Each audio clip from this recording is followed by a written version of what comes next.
Прийшли окупанти до нас в Україну, форма новенька, воєнні машини, та трохи поплавився їх інвентар.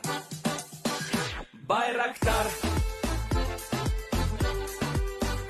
Байрактар.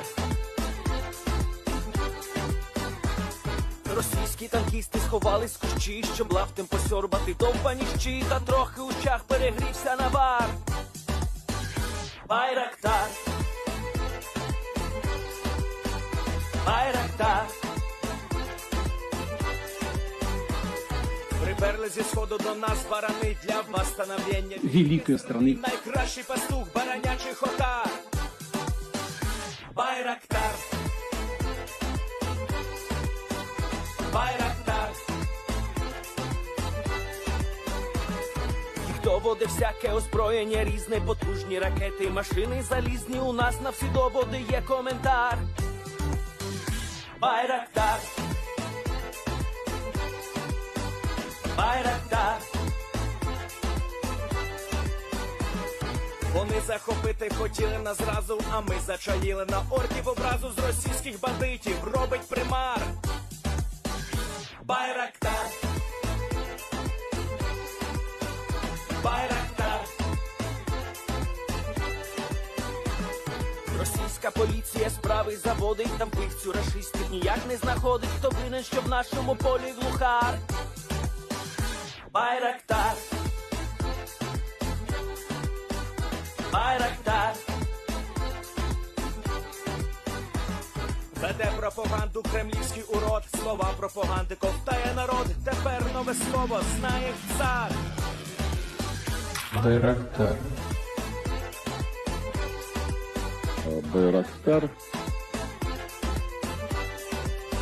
Байрактар. Байрактар. Байрактар.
Yes. The Leaf Street Army sends its regards.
Hello everyone, I'm the Enforcer, and I'm accompanied by Enforcer Matt.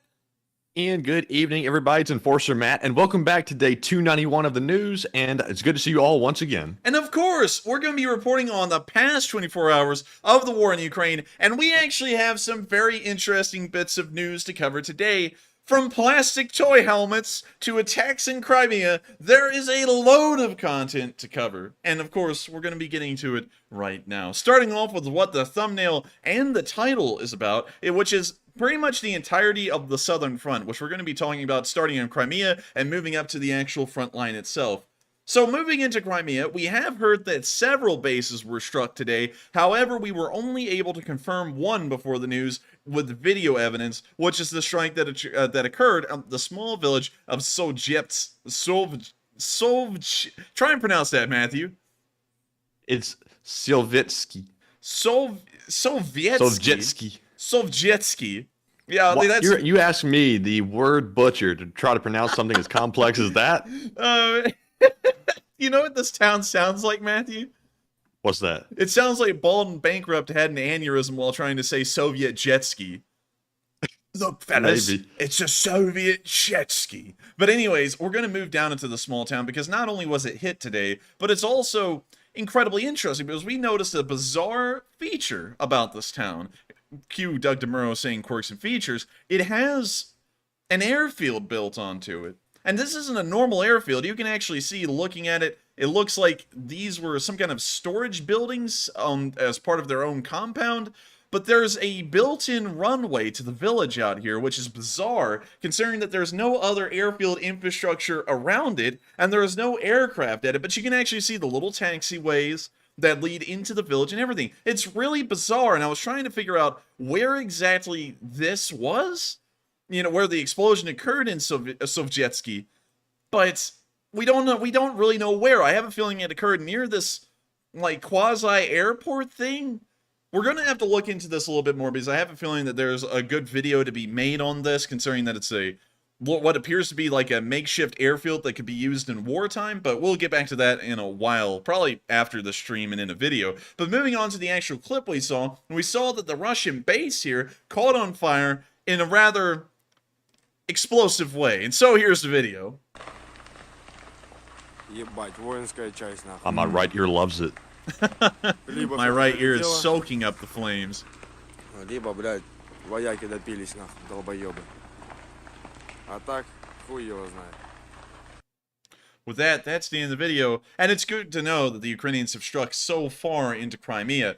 I cannot say exactly how they did it, though. We can't say whether it is a missile of a sort, a drone, or if it was special forces that planted these explosives and blew these places up. We can't really tell. And it's really dependent on whether we're able to get hardcore proof that other bases around Crimea have been hit. And we're not talking about just reports or hearsay, we're talking about video and picture evidence. Because once again, this channel works off of video and picture evidence, and so we can't really confirm if the other bases have been struck until we get that. If there's multiple bases that were struck at the same time, I would largely assume it was some kind of a drone attack or a missile attack, considering that having special forces in multiple areas of Crimea and also setting off explosives within minutes of each other is a little bit difficult to do and really doesn't happen historically. If that isn't the case, that means that this may have been a special forces attack if it's just a one-off, I guess you could say, explosion. And so with that, pretty interesting to see that the Ukrainians are now starting to attack the Russians well behind the lines in the Crimea area. And so we're now going to be moving up a little bit further. And I do have to actually tell y'all this part of the story because while we always have video and picture evidence, I couldn't show this video and picture evidence because it had some cooked orcs in it. But getting past that somewhat adept description, a base was hit in Melitopol today. It appeared to be some kind of a supply base or something similar, and it appears that it destroyed a large amount of the ammunition inside of it, and it also destroyed a lot of the personnel who worked at the ammunition dump that were there as well. We saw a follow-up video afterwards, which I guess I could say shows as proof that it was attacked, since I can't show you all the video because it was a little bit graphic, but we saw some HIMARS rocket fragments. And it looks like the Russians are taking a good look at them. Вот такая вот, ребятка. Принтер еще прилетело 6 штук. Прямо по нам, ебать. Вот We can see a piece of it right here. Вот это вот дичь. Блядь, отрывает нахуй все конечности, блядь. We can also see this oddly shaped looking piece of metal that kind of looks like an AR charging handle, which is pretty interesting. Doesn't that look like an AR charging handle? Not really. It looks like a shark's tooth or something. What kind of shark's tooth are you getting? I never Like saw a that. snaggle tooth. Man, those must be that. I don't think that's shark's teeth. I think that may be Putin's teeth. But we're gonna let the video continue nonetheless.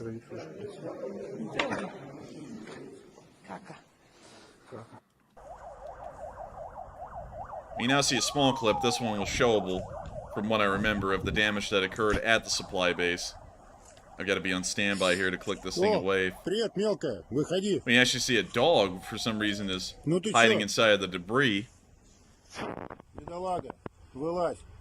Oh, I really gotta check this because, you Собачка know, I ваша? checked it earlier. Okay, I think it's okay. Да он, щенок, маленький. When you see the entire ammo dumps on fire, it looks like a lot of it went flying over in this direction, or the Russians are just living in trash as usual.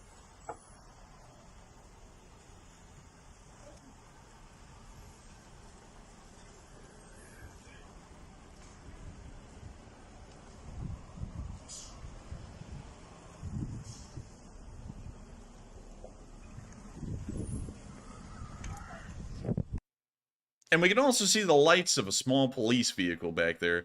And so with that, that's the end of the video, and it shows that the Ukrainians are destroying, apparently, a decent amount of supply bases and bases in general, both in the southern area below the front line and in Crimea as well. And we're starting to notice a very interesting trend today, at least in terms of picture and video evidence, of where all of these supply bases were destroyed in Ukraine.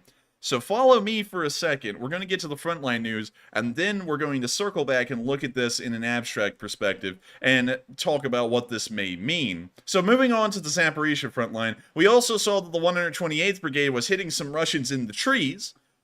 As many people famously know from Vietnam, they're in the trees, and the Ukrainians know that incredibly well, and they're blowing the Russians away and making sure that they're no longer in the trees, but they're scattered about in small pieces in the fields, which is a much better way to have Russian soldiers, I'll tell you. But you see right here that they're looking into the tree line. It doesn't sound like there's music, which is good. Московська година 23:27. We can also see that this thing is measuring the temperature. And look how cold it is. 1.7 degrees Celsius, just a little bit above freezing. Golly, and that's in the southern front. That's where it's the warmest right now, and it's 1.7 degrees Celsius. Good Lord, I would of course, living in the south, we don't have a lot of cold weather, and when we do, it's a very short span of cold weather. I don't know if I could handle that even with winter gear. Проклянусь, блядь. Вот они, сынки, блядь.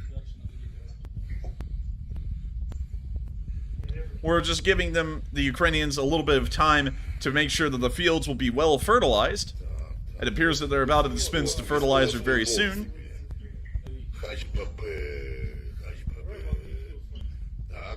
Is that Popeye in the background? What are you talking? Or Brutus? I No, really that's right. don't. Bluto. I said Brutus. That's a real question. Throw that. Well, don't throw that up as a poll until like way later on stream. But is it Bluto or Brutus? Because he actually had two different names, and it really just depends on what you like. And we can now see that they've dispensed the fertilizer. Ігор! 3 військовослужбовця Російської Федерації отримали орден за мужність. Пум-пум-пум-пум-пум. Хач-бабе, хач-бабе. This man is singing a jingle. Oh man, he's sitting back there and he's like, wherever you will go, you will always know. He's gonna start singing a song. Гамарджоба назвали. Гамарджоба.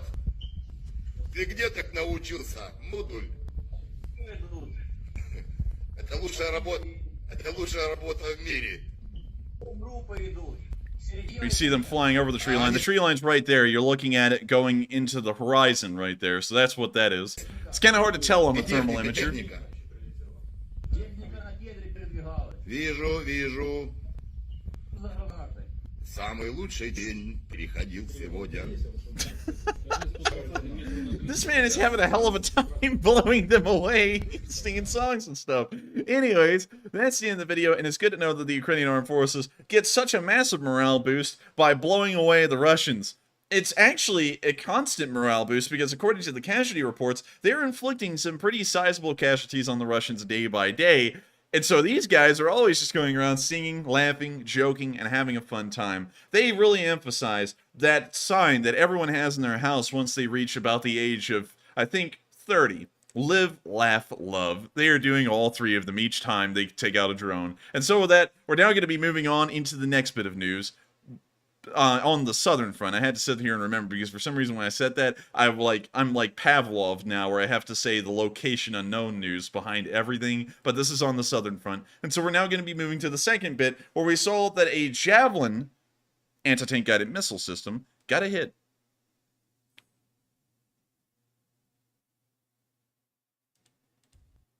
And so here's the video. I don't know why, Matthew, before we even start, but the sitting posture that you have to fire a javelin most times, for some reason it just looks like you're chilling, like you're just on your phone scrolling through it, you know, sitting in the middle of a park for some reason. I don't know why, but it's always funny to me because it doesn't look like they're going to be blowing up a tank.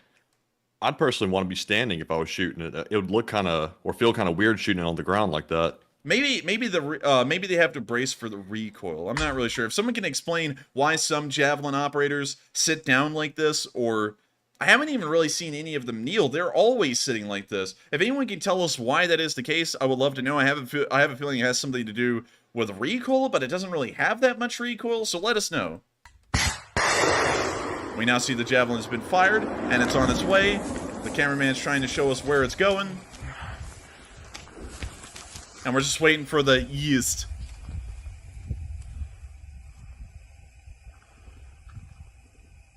Ooh. Yes. Ah, there it was. Yes. Yes. And with that, that's the end of the video, but it's nice to see that the Ukrainians were able to take out even another Russian tank down there on the southern lines. We don't know what kind of tank it was, but any armor being knocked out is a good sign.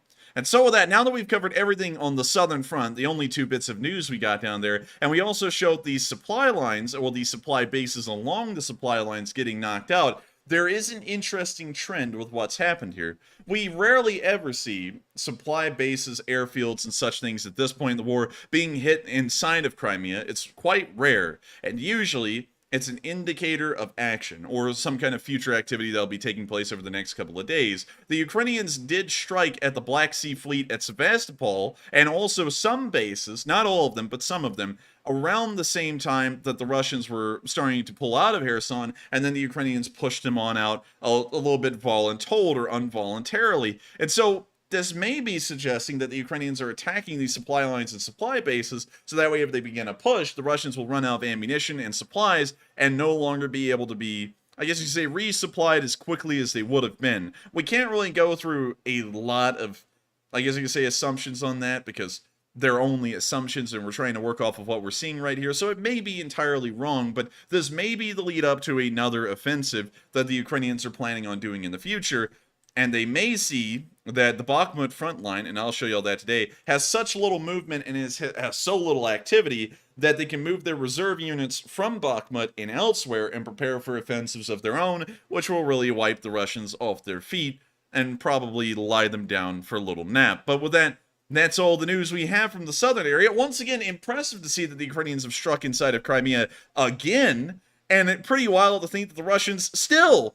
and of course, as the bots would have me believe whenever I look through the comments section on the video that's blown up, the indomitable Russian army, so perfect, so incredible. The Russians are undefeated. They're just unbeatable.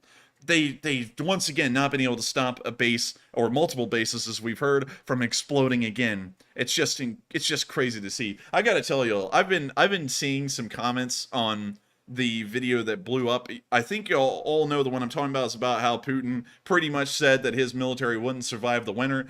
So many bots have commented in the comment section on that video.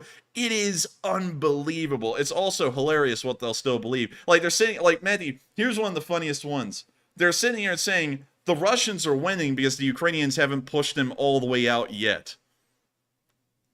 What? Like, that's like, it's not Ukraine's responsibility to win the war as fast as possible. Considering the Russians were the offensive force, it's their job to win the war as fast as possible. They're gonna put the whole blame of the war and say Russia's winning because the people they're attacking haven't beat them yet. Like, completely. It's Whack. like that is the wackiest thing. There's so many dumb ways that like Russian sympathizers and Russian bots are trying to explain away this war at this point. It's unbelievable. It's honestly insane. I feel like making another video on it, but at the same time, it's not even worth addressing. These people are either delusional, they're out of their minds, or something. But anyways, we're now going to be moving on from the Southern Front news, and we're going to be checking internationally. There you go. You can see the whole world. And today, we don't have any international news, just in case if you were wondering. And so we're now going to be zooming back down into Kyiv.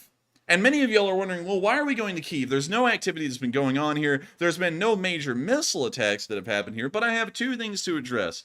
First, I got a little bit of a sneak peek today at the interview that David Letterman had with Volodymyr Zelensky, which it actually looked incredibly interesting. You can find it on Netflix, and so if you want to go check that, that was one thing I was wanting to tell y'all. It looks like that may be a very interesting insight in an interview. But moving on from that, I'm going to bring y'all back 291 days ago, well actually 290 days ago, to the 25th of February, to a bit of unseen footage that no one has ever seen before. It came out today for the first time, and we got our hands on it right before the stream, so that way we could show it to all of y'all, because it's something we never saw, and also something that was truly insane. As y'all remember, the Russians steamrolled their way down to Kyiv. 50 miles from Chernobyl all the way down to Kyiv was covered practically within 48 hours by the bulk of the Russian forces, and the place that the Ukrainians stopped them in was an airpeen. Now, of course, this is by and gone. It's 290 days later, but one thing that's always important is that we go back whenever we get new footage and we try and piece everything together, or at least what was happening at the time that footage was filmed. And this was interesting. Here's a video of Spetsnaz forces trying to cross the Irpin Bridge, which y'all may remember was destroyed earlier on in the war by pretty much a hero who committed suicide pretty much to save practically the entire capital, which he was a hero and still should be remembered as one. And we can see that they were trying to cross that same area and they started coming under Ukrainian artillery fire. And so with that, here's the video. And it's crazy to see what happened 290 days ago and a little bit more clarity. And also to see that someone was literally just sitting outside in the distance, because the front lines hadn't been stabilized. It was all pretty much isolated little incidents and battles occurring all over. No solid front line like we see now. And to see that just a random person was filming a battle just about 1.5 miles away. So with that, here's the video. We can see pillars of smoke rising up. We can assume that these may be Russian destroyed vehicles. We can also see a couple of Russian armored cars or Russian supply trucks like this one sitting on the road. We can see the occasional round cooking off from the burning vehicle.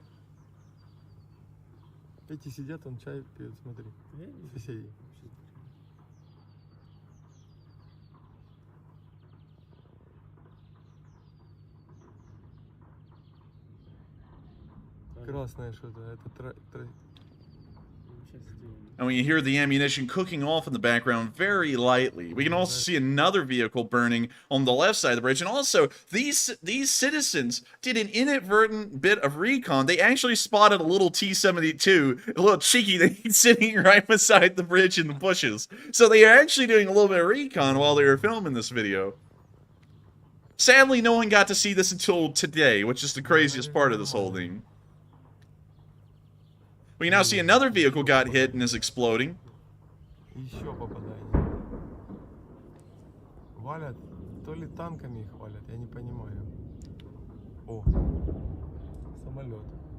Russian bots would have you believe that the Russians were actually winning this battle and the Ukrainians were just destroying the old vehicles so that way they could eventually bring in the new ones. Because, you know, that's how wars work.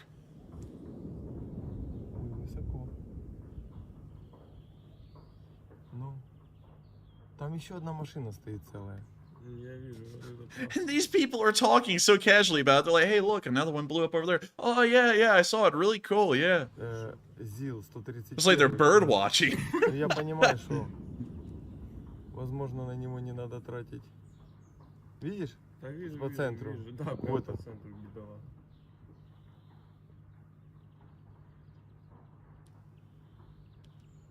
Ну вот, а тут у нас гвардейские машины стоят, видишь, они даже не дергаются. Well, you see now 3 different vehicles burning here on the right side of the bridge. The same vehicle, well, 2 vehicles are now burning on the left side of the bridge, and a third one further in the distance that we can't see. Это колонна. The vehicular casualties in this one video alone on the 25th of February was at least 6 vehicles. Тут нету только беттеры. Там танков бесконечное количество. На Демидовском направлении. Это значит, что они еще придут. And that's the end of the video. And this is probably the kicker, all right? Because this is one thing I find very interesting is that Russian bots, and this is, you know, because I'm having to read so many comments from them now whenever I look through my comments section. It's actually bizarre to see the insane stuff they believe. A lot of them, like almost 20% of Russian bots, are saying that the Russians haven't really started fighting this war yet, and they're keeping their best units behind and not sending them into Ukraine, so that way when the moment is just right, they can send them in to save the day and win the war in about a week. Okay, but the problem with that is that the soldiers that were landed at the Hostomel airport by the helicopter assault on the 24th of February was the VDV, and this column right here that you see 6 separate vehicles burning in and completely destroyed, this was none other than the Spetsnaz that was completely destroyed right outside of Kyiv. Alright? Now, that's the problem. Bots live in like some kind of, well, bots and Russian supporters in general, because not all of them are bots. There are actual real people out there, sadly enough, who actually believe that the Russians are in the right in this war and will defend that no matter what. There are actual people out there who believe that the Russians haven't sent in their best units. Although watching this video like this, we just saw the Spetsnaz right before our eyes get turned into burning balls of tar. And we also saw the VDV at the airfield get blown away within the course of pretty much a day by the Ukrainian National Guard. And for some reason, the Russians are just still waiting for the right time and they haven't sent the best units in. It's sad, honestly. It's pitiful to think that people think like that these days. But with that, we're now going to be moving out of Kyiv, and from that very rare glimpse of a far back look in the past, almost a year ago, which is unbelievable to think, at what was happening in the Bucha Hospital European area on the 25th of February. And that's not that far away now. That's only about 2 months away at this point, really 2.5. And we'll be at a whole entire year's worth of war. I'll have started this channel and this stream a year ago, starting the 24th of February, which is only about 2.5 months away. But with that, it's now time for us to move on from Kyiv, and it's now time for us to move on down into the location unknowns, and take a look at a couple of them, starting off with our first one, where we saw that the Ukrainians have captured a BMP-3. And I gotta mute it. Copyrighted music. It says longer video with sound. They didn't specify. They meant like music. Yeah, longer video with sound. Not the ambient sound. It's music. Now we can see them rolling up. And lo and behold, oh, he almost flung him off the top, but it's a BMP-3. Also, the music is still playing. And we can see that BMP firing off its 30mm gun. The BMP has both a 100mm, I believe it's a smoothbore gun, and a 30mm rifled autocannon.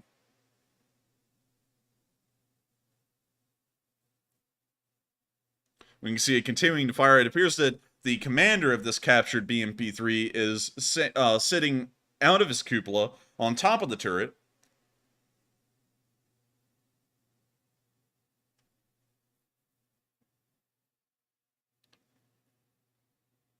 You can see the commander throwing his hands around. We don't really know what he's doing or saying. But you see that the BMP-3 has paused for a moment in his firing. And may I remind y'all again, I think I may have said this before, but this is a captured BMP-3, meaning that the Russians left this thing in running condition, and the Ukrainians just picked it up and began to use it a little while later. Just to keep that in mind.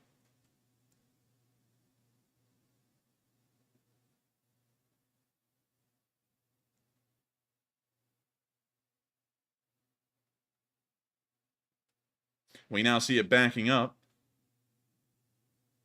And also, did I just see that correctly? Is that the Ukrainian naval infantry? Let me go check that real quick. Ukrainian naval infantry. I thought this was just a normal infantry unit, not the naval infantry. Naval infantry flag. Wait a minute. There it was. Naval flags. Let's go find it. The naval ensign. So, they are naval infantry.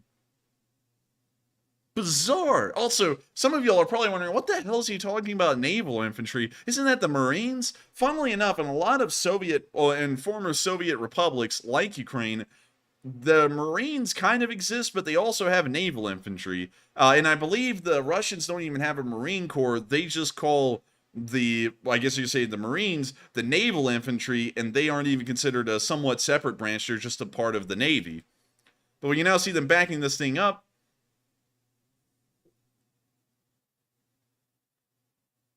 And a really cool look at this captured BMP-3, captured by none other than the 128th Naval Infantry Brigade, which is bizarre. And now we can see that thing racing off, and they were really putting the gas down right there. And so with that, we're now going to be moving on into the next bit of location unknown news. And also, let me move that out of Sovietsky, where we can see the Soviet jet ski. Anyways, moving on from that, we're now going to be moving on to the next clip of location unknown news, where we can see the Ukrainians shooting at some Russian soldiers. That doesn't really seem like it's that cool of a title, considering that that's all the Ukrainians have been doing this war, is shooting at Russians with one thing or another. But this time we saw a sniper doing it again, so let's take a look. When you see him looking at him through the camera, when you see him fire the shot, when you see him fire the second one, and the Russian went down for the count. And so with that, that's the end of the video, but once again, the Ukrainians are doing a pretty effective job at making sure that the Russians help to make sure that the sunflowers grow well next year. And it will be sunflower season by this time next year. And so with that, we're now moving on to the next clip of Location Unknown News, where we can also see the Ukrainians shelling the Russians a little bit.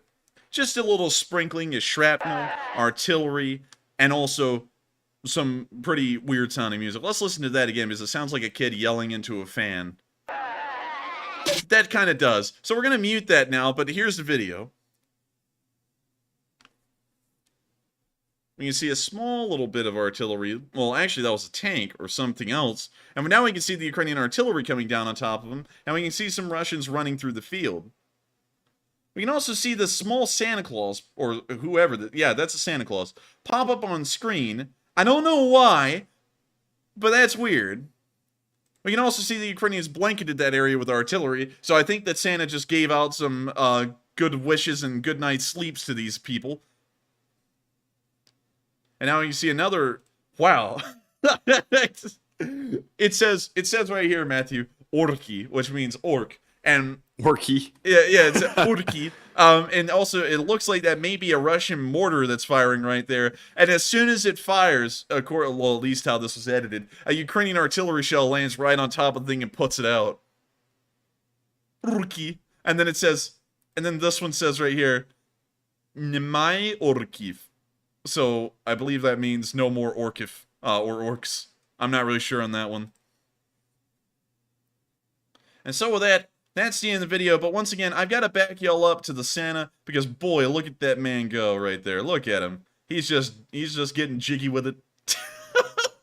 I don't know why they put that in there. That was such a weird edit. But anyways, with that, that's the end of the video, and it's good to know that the Ukrainians are still obliterating the Russians with that precision-guided artillery that they've had the entirety of the war, whether it be with older Soviet equipment like the D-20s and the D-30s, or the modern equipment like the M777. We have seen that the Ukrainian artillerists are some of the best trained in the world due to their accuracy, and really a shining moment, or a shining or saving grace of the Ukrainian armed forces as a whole, and it helps them to do incredibly well considering that their artillery is so effective. And so with that, we're now moving on into the next clip of Location Unknown News, where we can see a slick road, because the other day I showed y'all a Humvee that was drifting, and some of y'all said, "Hey, Enforcer, you ding-dong, that's not a road, that's a lake," and I swear that was like some kind of a parking lot or something. I never saw a lake, no matter how many of y'all said it, but this time, just to make sure to dispel that, here's an actual road, and here's a soldier sliding along it.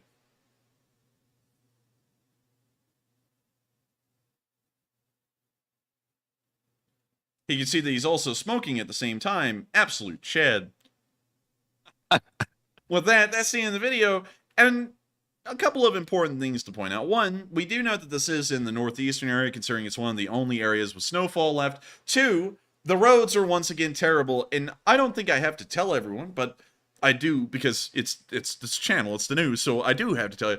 It's not icy conditions like these are not easy to drive on. If you tried to watch people in Alabama drive on this kind of road conditions, the entire state of Alabama's population would be killed in under 4 hours, at least, maybe even 2. What do you think, Matthew? About 4 or 2 hours?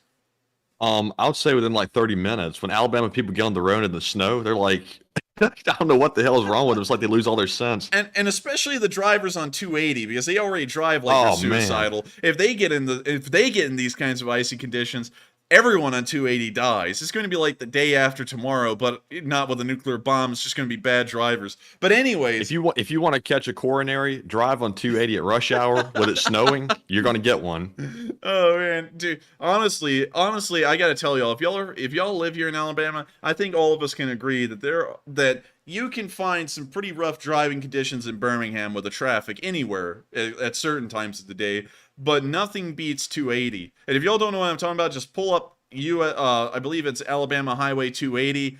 It goes all the way from Birmingham to Opelika or Auburn.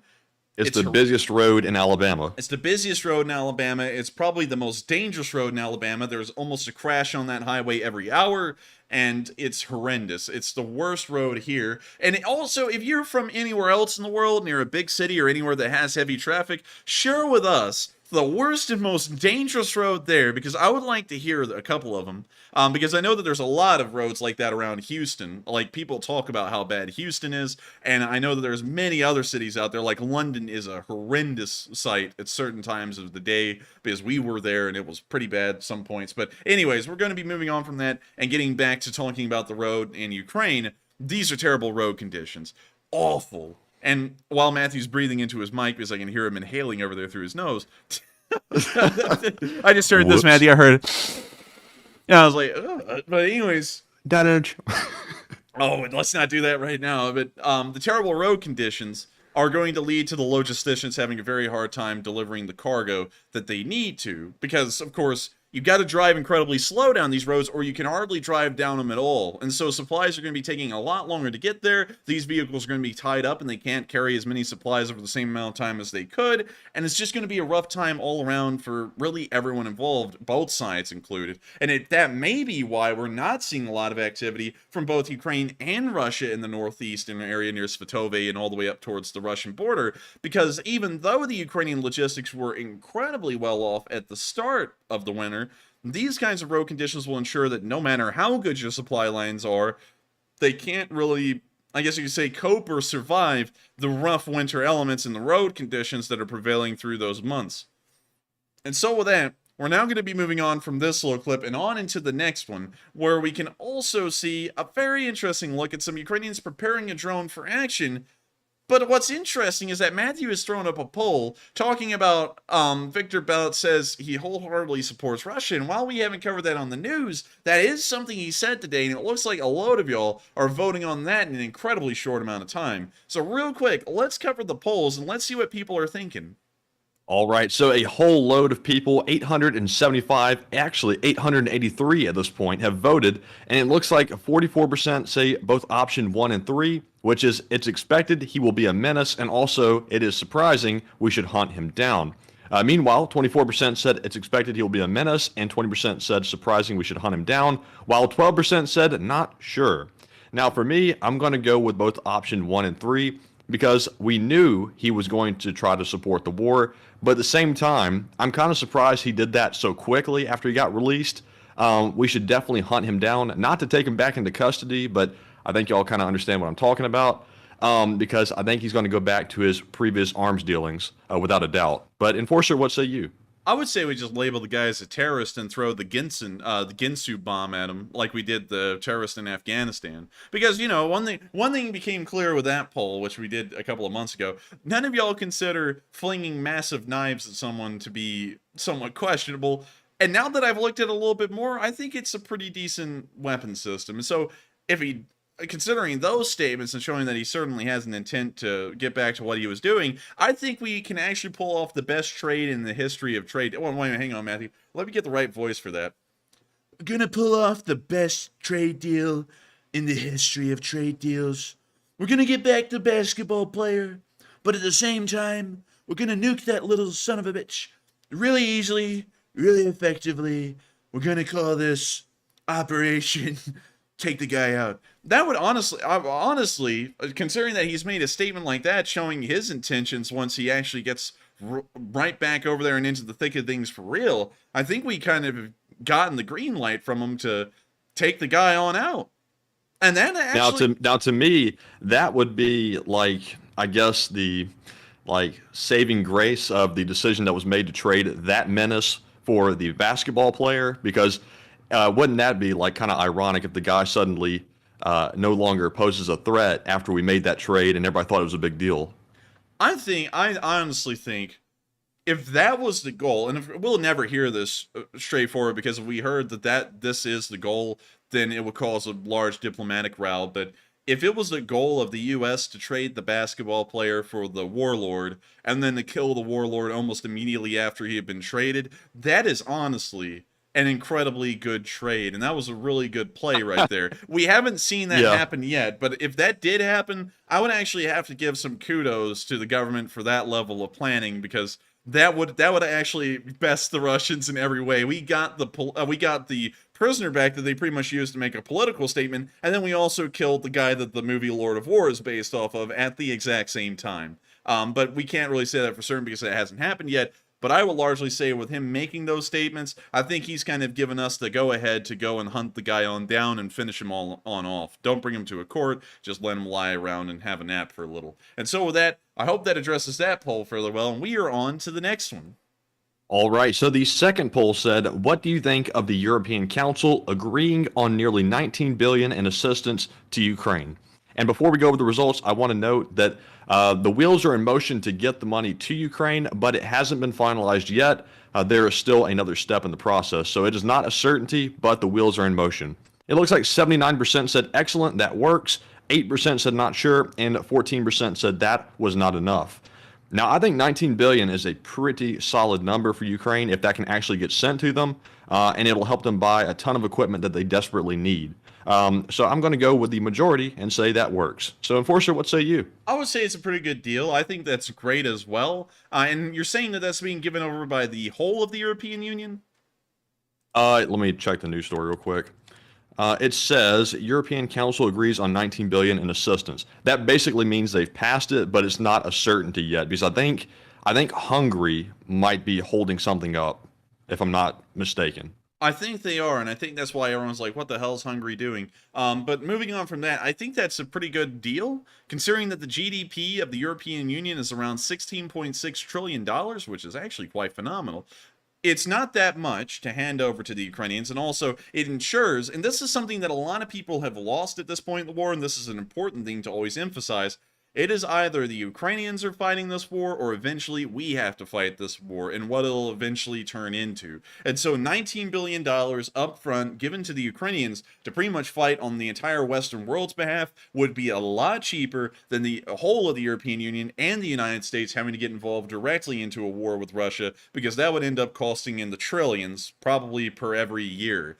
So I would say that's actually fairly good, and I think that kind of support is necessary and definitely needed to help the Ukrainians survive. And so with that, I hope that addresses that poll fairly well. Really good one, actually. And with that, we are on to the next one. All right, so that was our last poll. So let me quickly grab this live chat question here, and we'll move on to our first super chat after I reorganize the spreadsheet.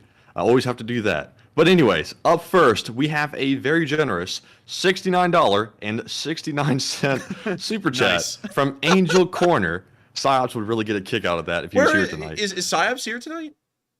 If he is, he's staying silent in the chat, but he's probably around somewhere. But Angel Corner says, crispy orcs like McDonald's Sprite. And thank you so much for the support. And do they like McDonald's Sprite or Tasty Sprite? Does McDonald's Sprite and Tasty Sprite kick the same?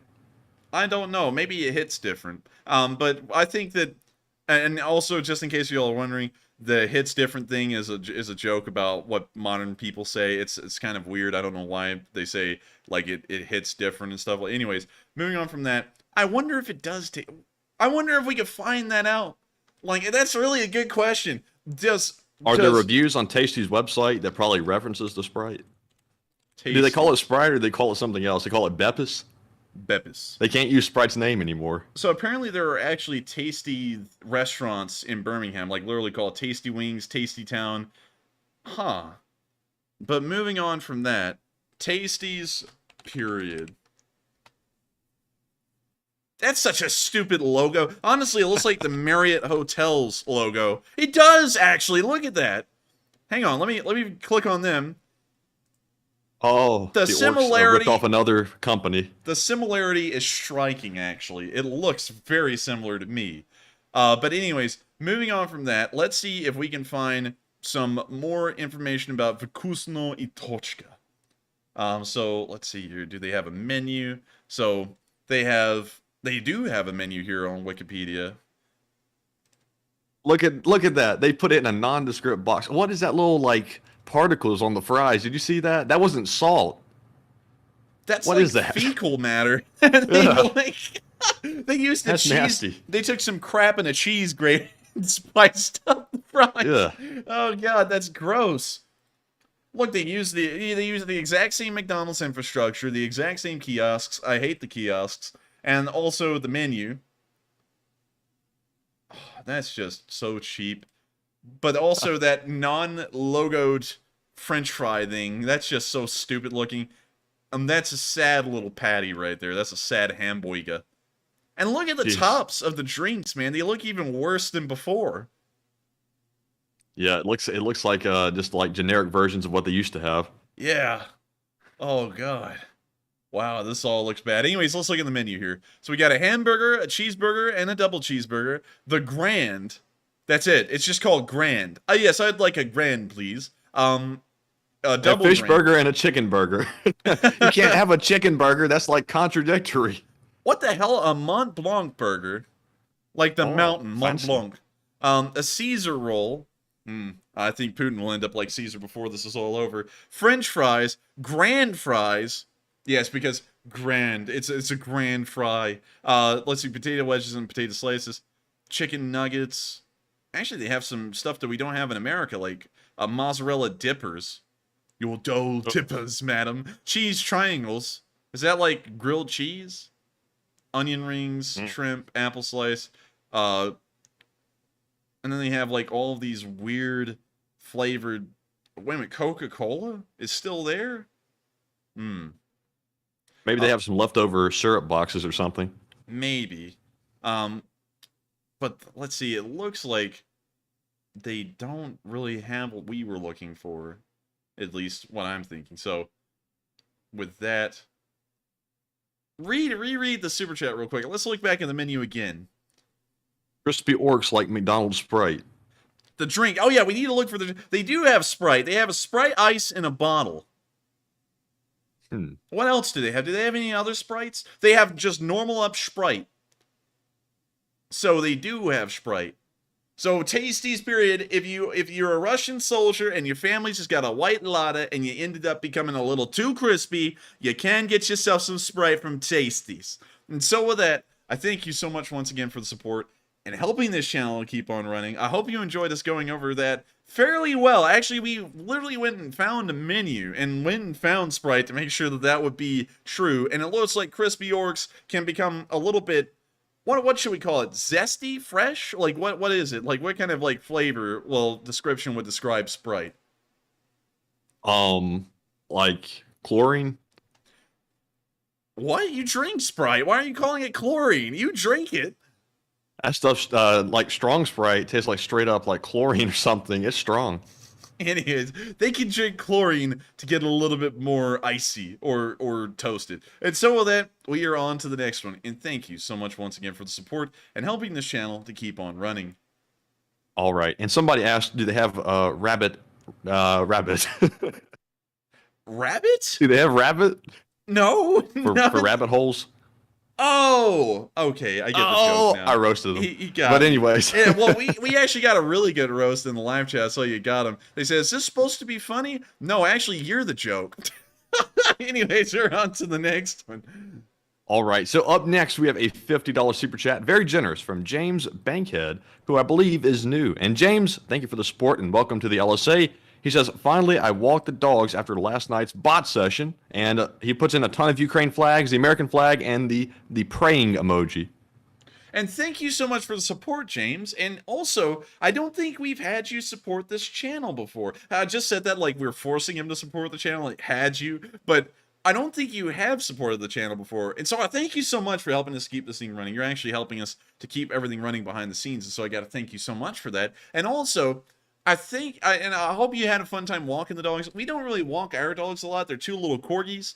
They're precious. They're so sweet. I actually was playing around with them a little bit today. One of them's Mr. Corgi. I've told you all this before, but I gotta say it again because they're so cool. Mr. Corgi, and then the other one, she's a girl. She's called Chiba, and she's a little bit more on the pudgy side, but the pudginess adds to her cuteness a whole load. And they're both precious dogs. We don't get to walk them a lot, but they follow us around everywhere we go, and I'm sure that if I had my door open to my room right now and they were out, they would be in here. So I hope you had fun walking your dogs last night after the bot session. And thank you so much once again for the support, James, in helping this channel to keep on running. And so with that, they aren't going to believe it, but we're moving on to the next one. And I also have to thank James so much once again for helping this channel to keep on running. I completely recognize that y'all could spend y'all's time watching any other channel, and y'all could also support any other channel that y'all wish. Yet y'all have chosen to watch this channel and support us as well. And for that, I thank y'all more than I can put into words, because y'all could do whatever y'all wanted, and yet y'all have watched this channel and supported us so that we could keep it running. And so thank you so much once again. It means a whole load to us. And with that, we are on to the last question of this segment before we get back to the location unknowns. All right, and that one goes to Colleen Emsley, who puts in a $40 donation and says, hi, I'm done hunting now. Ice fishing, caught 100 centimeter walleye for dinner. Mentioned my helis before. Check out the Sikorsky being Honeywell Defiance 7500 engine, as you were talking about Honeywell engines last night. And I thank you so much for the support, Colleen. I hope you had a fun time hunting. And believe it or not, y'all, they actually caught a walleye bomb. That's crazy. That's crazy. That's insane, actually. I don't know how you dragged one of those out of the forest, but I'll believe you on it. I'm not going to question you because you got a walleye, you got a lot of firepower behind you right now. Also, I'm just kidding. I know that you're talking about an animal, so we'll pull up a walleye fish. And so let's take a look at this walleye. Wow. That is a fish right there. That's actually a massive one. Look at that. Dang. That's a big fish. I couldn't tell you, like, what the difference is between the fish were to save my life. Like, that to me, I would have said, if I didn't know the name, I would have just said bass. Oh. And somebody's going to roast me for that. No.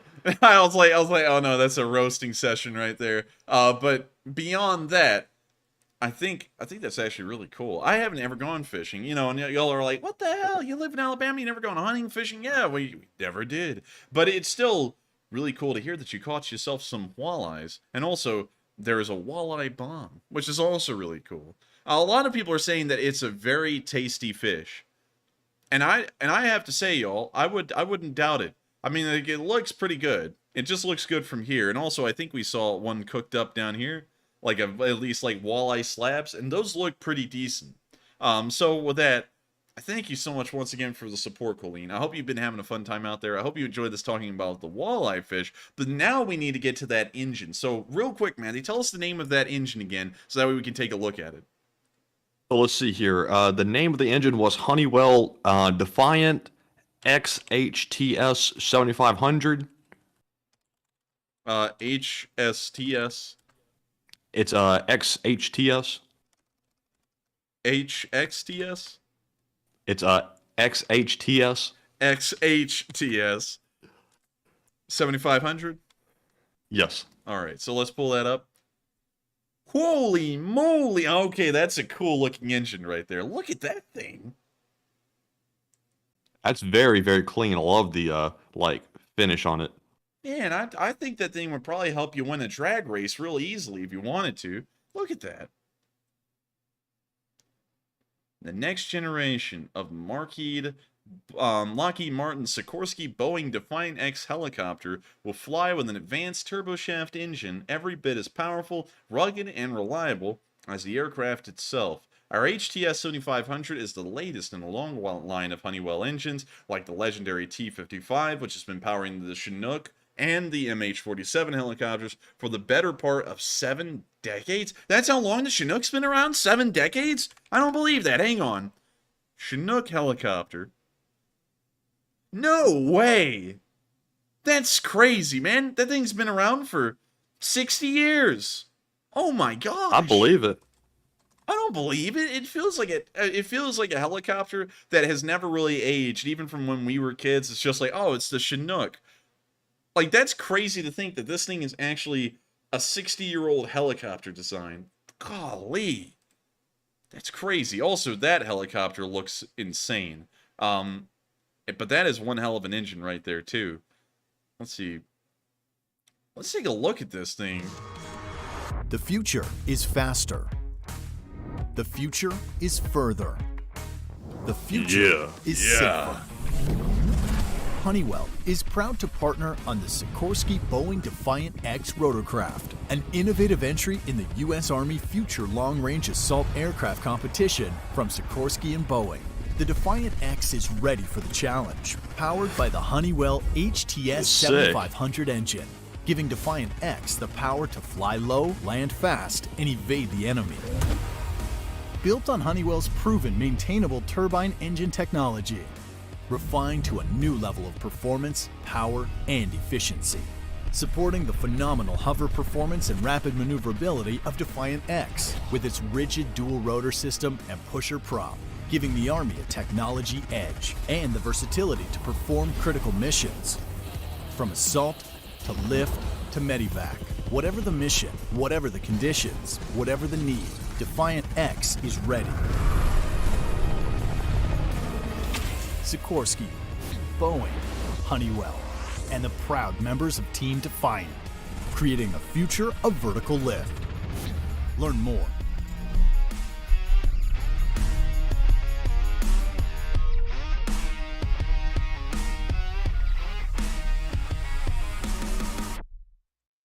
I'm blown away. That was actually an impressive helicopter. Not just the engine, but the helicopter itself. Jeez. I didn't even know that thing was in trials right now. Now that is something. That's a cool looking helicopter, Matthew. And not to go down this rabbit hole too much longer on this specific helicopter and engine, but do you notice that it has that rear facing propeller, you know, that's really like pushing the helicopter forward?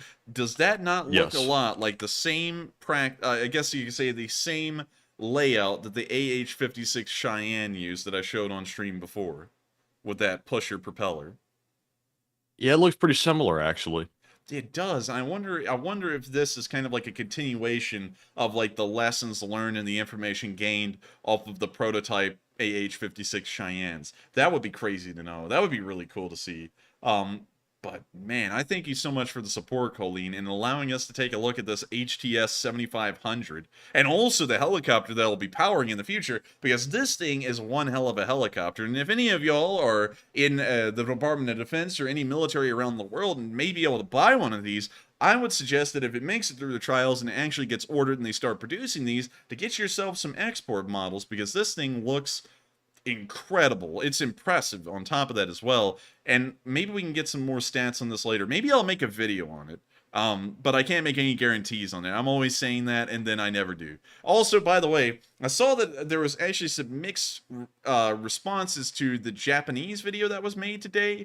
And it appears that some things were taken out of context, I would say, on my end. So I will make sure to go back and maybe redo that video in the future or something similar, or maybe even broaden the topic out into the Western world, because many people are saying that's really something that's applying to most first world countries, and that's largely true. But we just took Japan as the example because they're the ones that are, I guess you could say, suffering the worst. But anyways, moving on from this hell of a helicopter, thank you so much once again for the support, Colleen. I hope you had a fun time fishing again, and thank you so much for allowing us to take a look at such a cool engine. And it looks like a lot of people in the live chat also really like this thing as well. And so with that, we're now going to be moving on from the question segment, and thank you to all of y'all so much once again for helping this channel to keep running and staying alive. Without y'all, this wouldn't be possible, and especially during the holiday season, I'm turning into Mike Tyson over here, I got to thank y'all so much for supporting us, because I know that many of y'all are probably getting Christmas presents for family members and friends, yet y'all are still supporting us, and I gotta thank y'all so much for that. And I've got to say, y'all got y'all are incredibly generous for doing that, because I don't even know how y'all do it sometimes, but thank you, all of y'all, so much once again. But with that, we're now moving into the next bit of Location Unknown news, where we saw some Ukrainians preparing their drones for action. Also, we gotta mute it because it's got copyrighted music. But when we see them putting the bomblets on the bottom of the drone, it's a cradle for two. Oh, so that's how they do that. I've always wondered what that looks like. I always have, and it's really interesting. It's very compact, and it also looks like the whole thing's been 3D printed. And it must just plug right into the auxiliary plug, like for the light, because they always click the light button whenever they drop it. Now we're figuring it all out, Matthew. We just figured it all out and how it works. Also, it looks like, is it just me, Matthew? Does it look like the front of these bomblets for, I guess you could say, a fuse or an impact fuse, have a nail with like a push pin on the end of it, that once it hits the ground, the nail pushes in and causes the bomblet to explode? It looks kind of like that. Yeah, somewhat. Pretty primitive, actually, but very effective.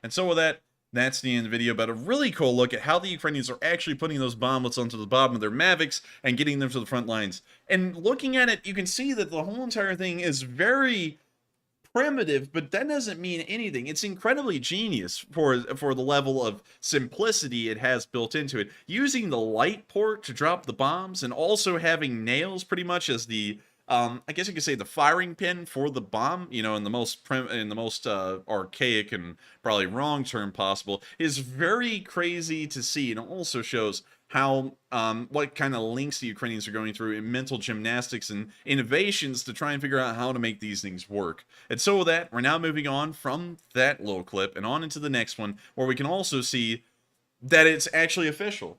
It's really official. We actually were joking a while ago on stream about the Russians wearing the stupid paratrooper helmets, and we were like, what are they doing? Getting these things from Wish.com? And Matthew and me went, oh my god, that's so funny. Totally not. That would just be stupid. Well, guess what? They actually grabbed one off of a dead Russian, and here's the tag that was found inside the helmet. Warning, this is a toy. Helmet is not providing any kind of protection, especially not providing ballistic protection. They're literally using a helmet from Wish.com. Oh, I wonder. Wait, is that the brand to the left of the warning label? Yeah. It's like an M. It's like an M. It's like a weird M, like from a medieval Ren fair. But I think that's the. So logo. it's just it's got to be an airsoft brand of some sort. Let's pull it up. Airsoft helmets for sale. Airsoft. Yes, I'd like to buy an Airsoft. And also, folks, please disregard that poll, because apparently the Defiant did not win the contract. It was actually, from what my understanding is, a Bell helicopter that won. So that poll is irrelevant. And let's see here. Let's look at these. I'm trying to find one that may have that logo on it. Maybe this one. $8. Actually, that's a mount, the camera mount that goes onto it. So let's back out of that. And let's go over here to the actual helmet. It's like a bicycle. That's a straight up bicycle helmet that they're trying to sell as a paintball helmet. Oh Lord! I guarantee you they bought this on Alibaba for like $5, and they're selling it for like 34 on Amazon. Yeah, that's usually how Amazon products go. You can get everything cheaper on Alibaba Express, because usually these are just vendors that are selling stuff that they bought for really cheap, and now they're, I think, drop shipping them on Amazon for incredibly high prices. So you know, that's a way to get stuff cheaper. But man, oh, that one actually looks kind of modern, and it says that it's a Army surplus military airsoft. Wow, what a name right there. Modern Warrior, ABS, Army Surplus Military Airsoft Tactical Helmet. They just fit every single buzzword they could into that title to try and get people to buy this thing. Let's look at the different... Okay, you can actually get it in OD green, or, yeah, OD, and you can get it in whatever the hell that is. The Ku in Burma color, but... That is terrible. I don't know who did the paint job on that, but you can even see the overlap. Like, let me flick over to that. You can even see the overlap and how lazy they were in painting this. Ew. Who would buy that? That's literally just an OD green one, but with some crappy, like, pigeon crap on top of it. But anyways, you could get yourself a helmet of the same protective quality, the exact same one the Russians are wearing on the front lines, on Amazon.com for $15.99. This one may even provide a little bit more protection against things like twigs and your fellow soldiers punching you in the mouth or in the side of the face for no reason at all, and it was filmed by the Ukrainians so that way they could get a laugh at it. This could probably protect you a pretty good bit. But not from anything that matters, like shrapnel or bullets or, you know, anything that actually counts. But with that, we're now going to be moving on into the next bit of location unknown news. That, once again, is pretty funny. And oh, wait a minute, hang on. I got to remember. Let's think, Mandy. What would the Russian bots say to this? That's because they're using up all of their old supplies so that way they can stockpile new stuff. That doesn't make any sense, really. But I'm not going to go through the rabbit hole on that. They'll try to convince you that it says it's a toy because they're trying to fool the enemy into thinking they have crappy equipment for like psychological reasons. Probably something like that. You can even see the styrofoam under the fake shell, even on the interior of the helmet right here. You can even see the styrofoam in there and the little beads it's made of. Also, Enforcer, did you show your shopping cart a second ago? No. I think you did. What was in it? I don't know, but everybody's saying they saw it. 1 second. 19 items in the shopping cart. Oh, wait a minute, Matthew. This is the crap for the podcast. Oh, seriously? That's what's in there? Yeah, that was what was in the shopping cart. That's what y'all saw, was what was in the podcast. Well, what was the setup for the podcast. I was sitting here thinking, I was like, what's everybody saying OPSEC for? I had no idea you were showing that. Hang on, wait a minute. Let me go back to that and let me see if there was anything that may have been OPSEC wise on that. So, maybe it wasn't a good idea to pull up Amazon on stream, but we're gonna let that slide because it actually lists off a decent little bit of information that I just noticed right there at the top, like our zip code. So anyways, we're now gonna be moving on to the next bit of news. Oh dear. Oh, dear. Now there's going to be some psycho with a shotgun who's going to be hunting us down. It's a good thing you're doing a review on, you know, something, and everyone's like, you're doxing yourself. And then someone said, your name! Yeah, everyone knows my name's Andrew, but I still get called the Enforcer anyways. I even get called that by friends, which is weird sometimes. Anyways, moving on. We can now see some training footage from the Azov unit. And if y'all are a fanboy of the Land Rover Wolf, y'all are about to be blown away by what y'all see here. But I gotta mute it. Azov training music is actually copyrighted. See them moving down the trench, moving in the open. And now, oh my god. So many Land Rover Wolves. It's enough to make one drool, and they all look so cool. Those are cool, man.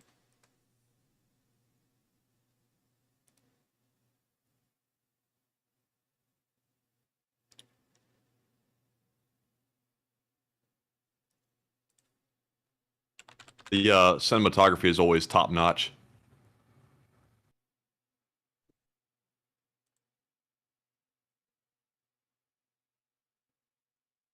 It sure is. It's impressive to see. Now they're loading up an RPG.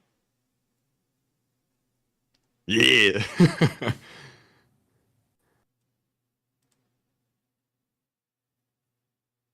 The Enforcers over there silently worrying about that Amazon cart right now. Yeah. I knew you were. I'm like, how much did it really give away?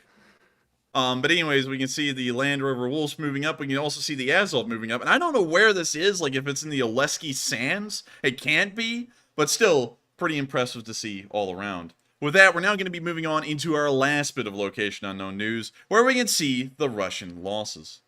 And once again, they are getting a little bit low. We can see that they only lost 370 killed today, which is not that high. Once again, it seems that it's dropping down a little bit. Once again, we know that the Russians are entering the quote-unquote protracted war, and they're no longer going to be, I guess you could say, getting into large fights. Even in the Bakhmut area right now, they have really scaled down the level of activities that they're going through. We can also see that 5 armored personnel carriers have been destroyed, along with 3 tanks. Somewhat low, but once again, knowing that they're going into a protracted war, I guess this will be the average going forward. And we can also see that 4 supply trucks were also destroyed as well. We can also see that an artillery piece was destroyed, 2 MLRSs, I don't know where the MLRSs were destroyed, and 3 special equipment vehicles, which is very rare to see those get destroyed.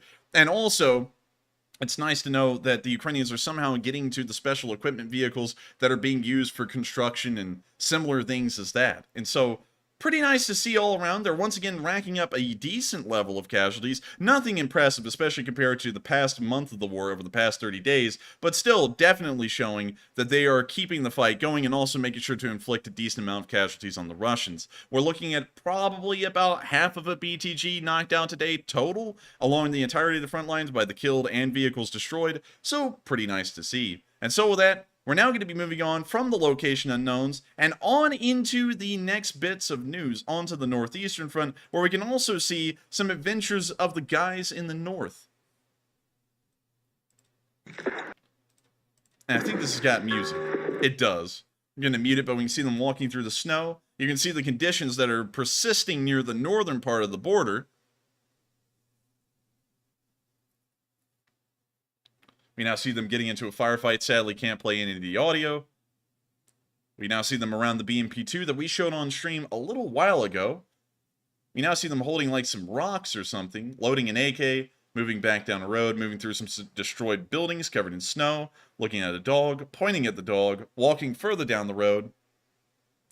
And with that, that's the end of the video, but pretty interesting to see. Okay, wait, hang on. Don't worry about your Amazon page. It only showed your name and your Birmingham zip code. That's it. No person. Yes, okay, it's nothing to worry about. Okay, good. Because I was sitting there, I was like, uh-oh. I was like, did it give away our entire home address? I was like, I didn't see that if it did. But moving on from that, that is still pretty nice to see that these guys are continuing to fight, even in these adverse conditions. But once again, we know that this action is pretty small, I guess you could say. It's not a lot. We're not seeing major battles occurring in the Northeast. These may be skirmishing actions that the Ukrainians are undergoing, but still, pretty nice to see all around. And it's great to know the Ukrainians are still trudging on, even in this tough weather. Also, Luc Gontier is really going hard on the LSA in the live chat. He's like, I will say. But with that, we are on to the next one, and moving into the area of Pokrovsk, where we got to see a couple of the jolly boys that were obliterating the Russians on the front lines, introducing to some of y'all, some of Ukrainians' finest snipers. And look at these guys. A lot of them have their faces blurred out, except for these 2 guys, so I don't know if they're snipers or not. And also, what kind of car is that, Matthew? Because they even got the Adidas tracksuit stripes on this thing. I want to say a Land Rover, but at the same time, it has like the side profile of a Mercedes G-Wagon for some reason. I couldn't tell you, to be totally honest. I can't really be honest either, and we don't see a logo on it on the front. So I don't know what kind of car. It's nice looking though. And also, look at the rifles that these guys got. All of them got suppressors. Some of them even have wraps on them, which is really impressive. And this guy right here, I'm really interested in the gun this guy's got. It looks to be a semi-automatic of a sort, maybe based off of something similar to an AR-15 or an M4, but with a much longer barrel. If anyone could tell us and share with us what these are, what a lot of these rifles are, because a lot of them are very similar, please let us know, because these are impressive. And some people are actually saying that that's a Ford Bronco. Is it? Ford Bronco. A Ford Bronco? No, I don't think that's a Bronco. 1990. I have a feeling it would be an old one. No, it's not a Ford Bronco. No, it's definitely not a Bronco. Not a Ford Bronco. An old Mercedes G-Wagon. I feel like you're right on that one, Matthew. G-Wagon 2000. 2005, maybe. No, that's still a little too... Maybe? The side profile's there, but the grill isn't. Yeah, the grill isn't the same. Maybe they changed the grill out or something. Maybe they did. I don't really know. But still, that's pretty interesting to see. And also, I don't know if that's supposed to be a beret on this guy or a beanie, because it looks like it may... I don't know. Is that a beanie or a beret? Because they're all wearing beanies, but this guy's kind of questionable here. A beanie. Pretty interesting. Also, someone said that this may be an SR-25 rifle. So let's check that out. SR-25 rifle. Oh, yeah, that kind of looks like it, actually. Oh. We're not going to Amazon again, because then it... Somebody spot on. Yeah, that's actually almost just like it. And that may be it. On the vehicle, I see folks saying Isuzu Trooper. Isuzu Trooper. I'm not very familiar with Isuzus. Isuzu Trooper. Nah, that's it's not flat enough on the side. Yeah, not flat enough, and also the grill is very small. It's a very, very narrow grill. So not quite. It looks like everyone's really having a problem tacking down this thing, and I have no idea what it is either. But it does look pretty neat, and it's good to know that the Ukrainians have a nice unit of snipers moving around, and we don't see any spotters with them, so I don't know if the snipers are working solo, which would be incredibly odd, or if they have a spotter going along with them and they aren't in the picture, but still... Great to see the snipers in action, whatever the hell. Anyways, we're now moving on a little bit further down the line in the tourist area of Makivka, where we saw a HIMARS firing off its rockets and missiles. I said missiles and rockets like it's firing off a mix of the two. It's actually firing off missiles, so here's the video. And here it comes in a second. We see that one, and there that one goes.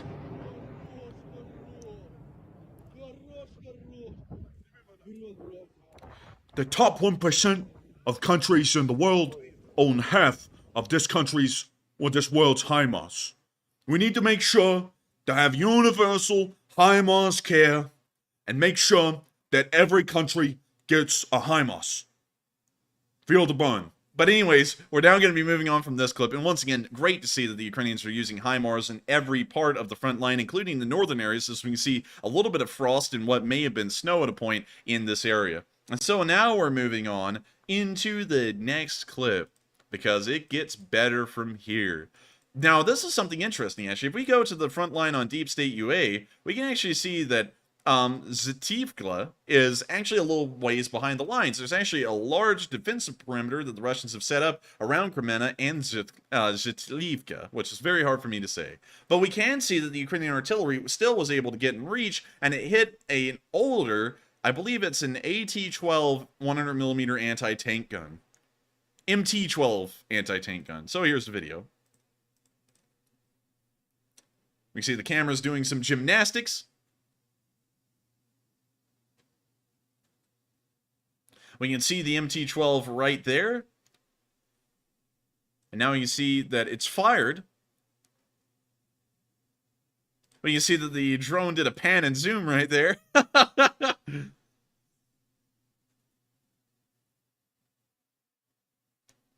And now we're about to see the artillery come down on top of this thing. And there it is. Landed right onto the MT-12, taking out the ammo, setting it on fire, and probably causing enough damage to the MT-12 that it'll be abandoned and left to rot.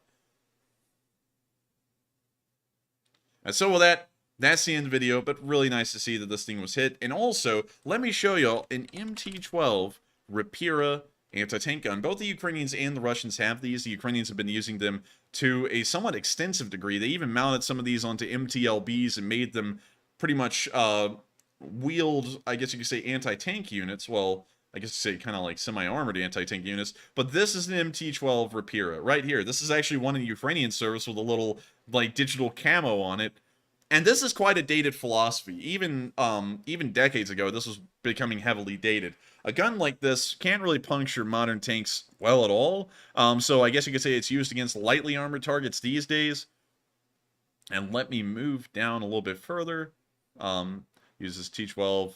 And you can see that the T-12 was the primary towed anti-tank artillery in the Soviet and Bulgarian armies from the early 1960s to the late 80s.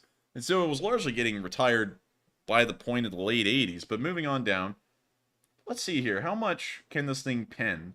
How much would it go through? Muzzle velocity, maximum firing range. It doesn't really tell us much that we're looking for. Let's see here. penetration of the round. So this is an APFSDS, which is an armor-piercing, fin-stabilized discarding. Why am I having such a problem saying things these days? I feel like I'm losing my mind. Anyways, this is pretty much what a lot of people use these days to destroy tanks. An M1A2 Abrams, a Leopard 2A6, a Leopard 2A5, any modern Russian tank, they largely use these. These are your anti-tank rounds nowadays. They are literally pretty much like tungsten darts that they shoot at each other. It blows through the armor, makes a very small hole, but usually causes a massive amount of damage. We can see this gun can only get 230 millimeters of penetration at 500 meters. Not enough to do anything to any tank that would be serious. We can actually see that the high explosive anti-tank can do a little bit more, and the high explosive, well, actually, this one doesn't even get armor values. And this one right here, the guided projectile, which is literally just a rocket that it fires off, can actually get around 550 to 600 millimeters, but that's still not enough to ever do anything to an actual tank and knock it out. That's similar to firing an RPG-7 at it, and you have to wheel around several tons of anti-tank gun to be able to do that. So while it's an interesting gun to see and good to see that it was knocked out, in reality, unless if it was being fired against infantry, it wasn't really going to be doing much. Or if it was fired against an armored personnel carrier or a, just an armored personnel carrier, it could do a little bit then. But for tanks, it's really obsolete. And so with that, I hope that does address that little MT-12 fairly well and let you all know what was being destroyed down there. And with that, we're now going to be moving from the Zhitlivka area and down into the area around Zolotarivka and Verkno-Kamyanka as we now move our way into the Bakhmut front, where we actually have a whole bunch of news. Starting off up here, we can see that an Mi-24 was firing off its rockets today.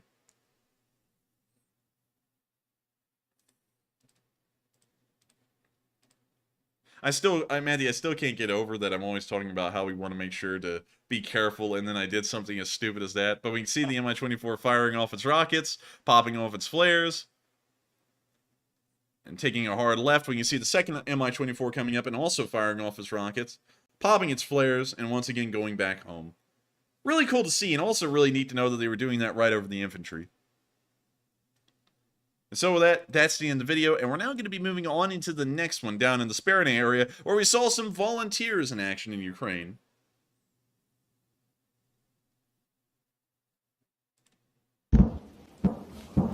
Hang on.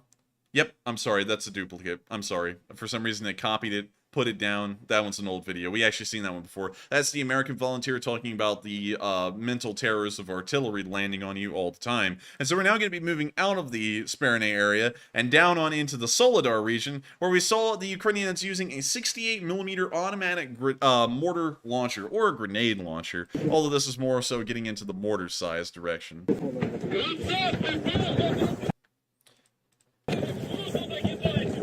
So when you hear things going off on the radio, it sounds like very heavily. It sounds like someone's in some trouble.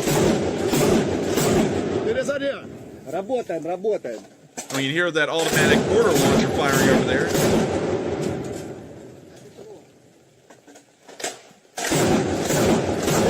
You say it's still firing.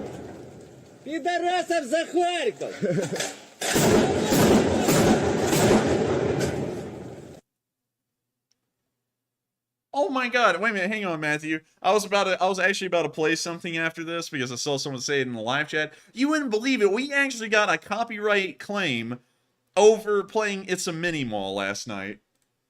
Wait, for real? Yeah, I was about to play it. I was like, wait a minute, we got a copyright last night. What was that one about? I just looked at it and it said, It's a Mini-Mall. It literally said that that's what we got copyrighted for, was It's a Mini-Mall. But the guy that made it's out of business, isn't he? Yeah, but apparently he's actually put it into the content ID machine on YouTube to have people content ID for that. Why'd you do that to us, Sammy? What the hell? We literally gave you free publicity. Come on, man. Anyways, with that, we're now going to be moving on from this. I was about to start playing It's a Mini-Mall, after this video, but sadly we can't. We're now going to be moving down into the Bakhmutsk area, where we also saw that the Ukrainians have captured a brand new tank. And this one's actually really cool. This is a BMP-1 with a BTR-82 turret. I call this thing a Frankenstein in a way. It's not really a BMP anymore. It's not really a BTR-82. It's just a hybrid. So here's the video. Немало трофеїв захоплені Збройними силами, і, зокрема, і нашою 90... окремою десантно-штурмовою бригадою. Але дещо особливе. БМП «Басурманін» через і так званий аналог «Авнет». Новенький в нормальному стані, можна сказати, з салону. Зараз вона проходить випробування, а вже завтра почнуть російських окупантів. Тому ми працюємо, а ви вірте в ЗСУ. Oh, we gotta mute that. If we get copyrighted from It's a Mini Mall, which literally was like a 1990s commercial, I'm telling y'all, we will get copyrighted for this. I hope y'all understand now, because that's how ferocious the content ID system on YouTube is that we can get copyrighted for playing stuff from the 90s that was literally a commercial for Montgomery, Alabama alone. But anyways, when you see them driving along with this little freak show, I don't even know what to call it. We now see it firing off its gun again. I absolutely hate how this thing looks. It's unorthodox. It looks like something straight out of a kid's drawing. But with that, that's the end of the video. But really cool to see that the 95th Air Assault Brigade has been able to capture some rarer Russian vehicles like that one. Now moving further down the front lines and into the area of Pokrovsk, we once again saw the BMP-3 from the 128th. Actually, this one... Hang on, let me mute this. Is that the same number tank? So apparently, 501. Apparently earlier when we were talking about the news of the 128th Infantry Brigade, I was right. That was the Infantry Brigade. Now someone's actually gotten it, I guess you could say, put down to the 501st Separate Brigade of the Naval Infantry. And that was what threw me for a loop earlier, because remember, Matthew, I was like, what? I was like, I thought they were just an infantry unit, not naval infantry. And then I went and pulled up the flag and everything. I was like, apparently they're naval infantry. Apparently that was the wrong unit that had been assigned to in the Zaporizhia area. And it's actually the 501st Separate Brigade near Bakhmut. Interesting. So we can now see it firing again, just to show y'all this was actually in the Bakhmut area, not in the Zaporizhia area. We usually locate our footage off of where units are and what videos are associated with what unit, and that's why in the Southern Front I was really thrown for a loop when they were saying that this naval infantry BMP was being associated with an infantry. So with that, we're now going to be moving on into the next clip, where we can also see a Ukrainian sniper had a really close call in the Bakhmut area today.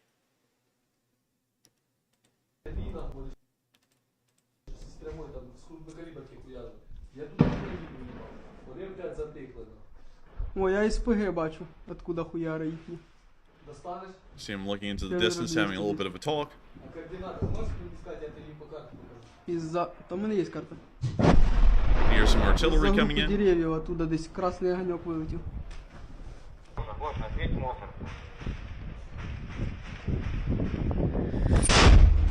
Ooh! Ой, бать.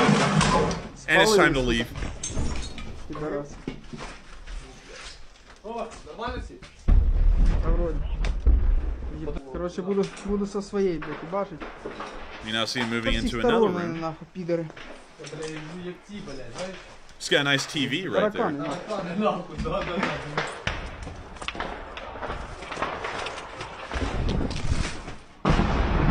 Here, another round coming in. You now see him moving into the next balcony to try and set up there. Блядство.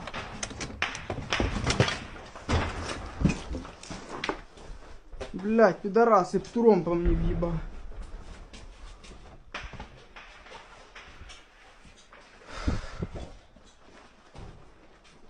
А, ну, да.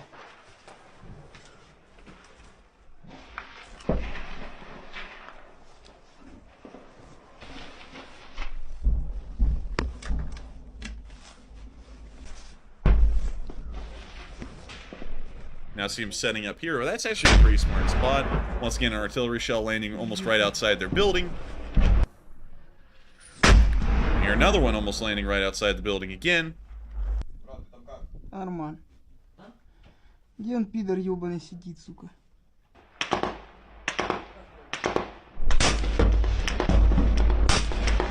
You now hear him firing his gun. It appears to be a semi-automatic rifle.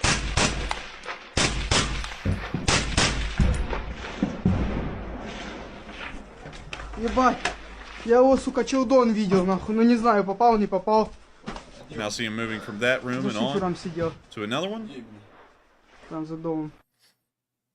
And with that, that's the end of the video. But once again, a really interesting look at the work of a sniper in the Bakhmut region as they continue to try and repulse the Russian attacks that are still occurring in the area. Moving down to the southeastern end of the town, we also got a lookout in Bakhmut doing his job in the trenches. Now, they actually really spruced up these trenches. They actually have real wooden walls and everything. Really impressive.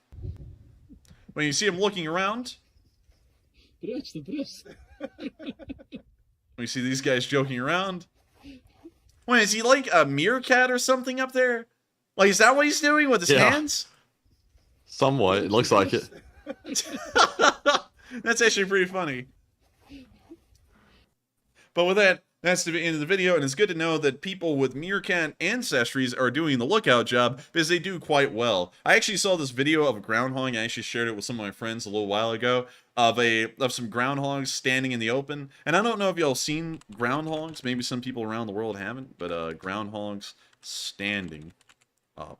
Here we go. This is a groundhog. And they'd stand up like that, and they just look around. It's really funny. Also, I like groundhogs. I like them. I think they're really cute. And look at that one. And look at this one. It's got little babies. That's cute. I like groundhogs, man. I think it ought to become one of the symbols of the Leaf Spring Army. I think they're pretty cool.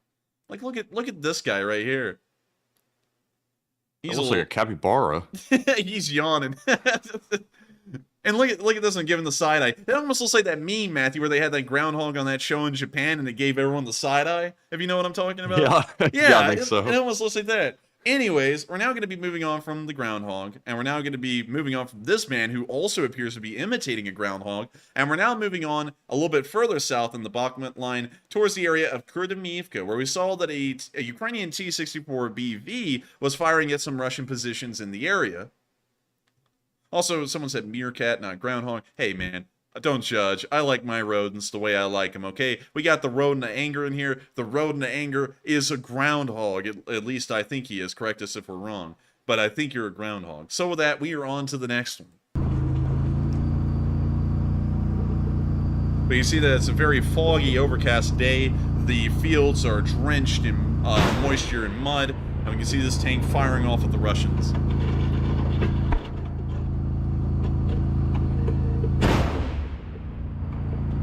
When you see this firing off pretty quickly, one round after the other, as fast as they can.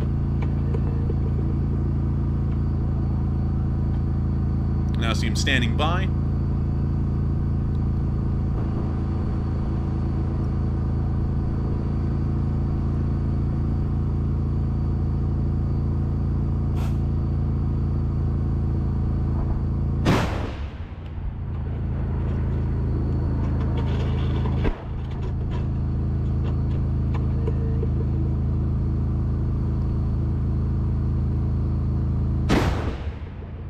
Oh, we can actually see an explosion out there. Hang on, let's back that up. We didn't see that until then. Man, this thing is launching mini nukes onto the Russians now. Yeah. Look at this, watch. Oh, man. A damn good shot. Yeah, that was a great shot.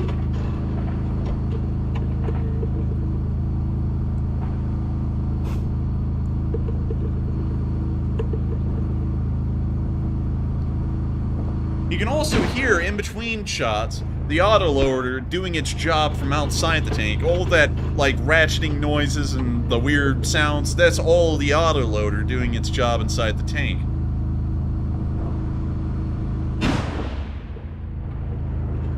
And all those rounds are landing in the exact same spot on that tree line, so I think they're doing a pretty good job from what we can tell, at least accuracy-wise.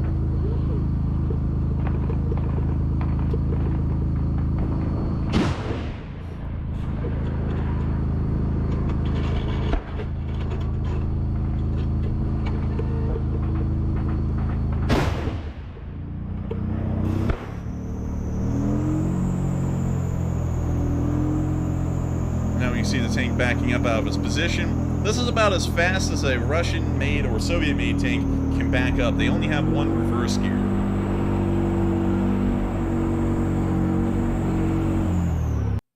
And so with that, that's the end of the video. But once again, a pretty nice look at the Ukrainians using their T-64 BVs at the very southern end of the Bakhmut area to fire onto the Russians. And so real quick, to go over the frontline situation here, the Russians have moved forward an incredibly small amount. We're actually going to switch this over to the satellite view, so that way we can see exactly what they're doing. So, backing this up to here, we can see that they've now moved one road across. They've moved across the road, and they're now occupying this small building here. That's it. That's all that's changed. It's cost them a lot of men to do this today. It's cost them a lot of hopes, dreams, and ambitions, but they managed to capture one more building. At this rate, they'll be able to end the Battle of Bakhmut in about 7 years' time. So hopefully, the Russian bots are wrong, and they aren't just going to bring in the special forces and all of that great equipment that's sitting somewhere in Russia and win this battle in 3 days' time. You know, that's got to be soul crushing to spend all that time and effort and only take one building in a day. Yeah, really. I mean, like, look at that. Like, that's literally like a 30-second walk, you know, like from where they were to there, if you were to just walk that's it up. pathetic. That's it. That's all that's changed. Like, and I can go along the whole front line. Let me zoom out to all of Ukraine here real quick. Let me click this back to yesterday. There you go. Here's the 9th. This is yesterday. This is today. 370 men killed, and when you zoom out to the entirety of the front line, the ground they made, you can't even notice that it's changed. That's how small an amount it is. And they probably lost, in that particular spot, probably lost at least 10 men in that one spot. Probably about like 24, you know, like including the wounded as well. It's probably a decent number just to take one more building. And this building, while we're looking at it on satellite footage and it's very grainy, has probably been leveled to the ground already by Russian artillery, so they're taking like a rubble heap at this point. It's not even any kind of cover that they can use for a short while. It's really crazy to think that that's all they've been able to take. So once again, the battle is grinding on. They're hardly doing anything. They're hardly committing any forces in most areas of the front line now. You can see that most of the arrows are starting to disappear. So all in all, they're just trying to, I guess you could say, buy time, like I said in the video before. And so with that, it's now time for us to move down even further on the front line and into the Donetsk area, around the area of Novoselivka, where we saw that another Russian went down. A single Russian. They actually used an M777 to take out a single Russian soldier. And so here's the video.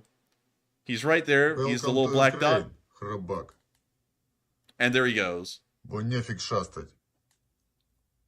that was honestly a waste. It kind of was a waste, but at the same time, you know, it's kind of like the U.S. taking fire from like one Taliban militant, you know, in the mountains and calling into JDAM on the wadis, and, you know, like, it's kind of like that. While the U.S. What was the guy? Just a scout or something? I guess he was just a guy. I mean, like on patrol or on his own. I don't know. Maybe he was returning back to his unit after taking a piss, and they just slammed a shell down on him. I don't know, but they got him. So with that, that's the end of that video. And rather than that poor, unfortunate soul getting blown away by the mighty power of an M777's shell, that's all that's happened in Donetsk today. Nothing else happened.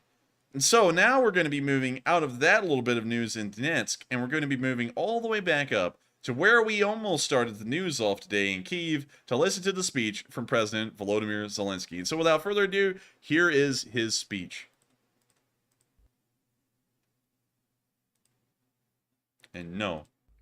Бажаю здоров'я, шановні українці. Ключове за сьогодні – енергетика. Дуже складна ситуація в Одеській області.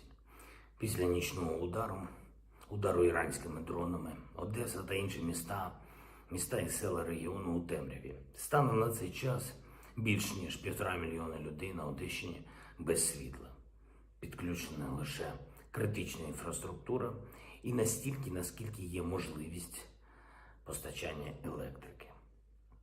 Загалом російські терористи використали проти Одещини 15 шахедів лише за одну ніч на суботу. Ось це і є справжнє ставлення Росії до Одеси, ставлення до одеситів. Свідоме знущання, свідоме намагання привнести в місто катастрофу.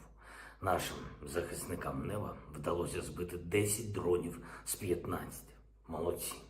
Енергетики, ремонтні бригади, обласна влада, усі працюють без перерви, щоб повернути світло. На жаль, влучання були критичними, тому потрібен не просто час, щоб Відновити електрику потрібні не години, на жаль, а кілька днів.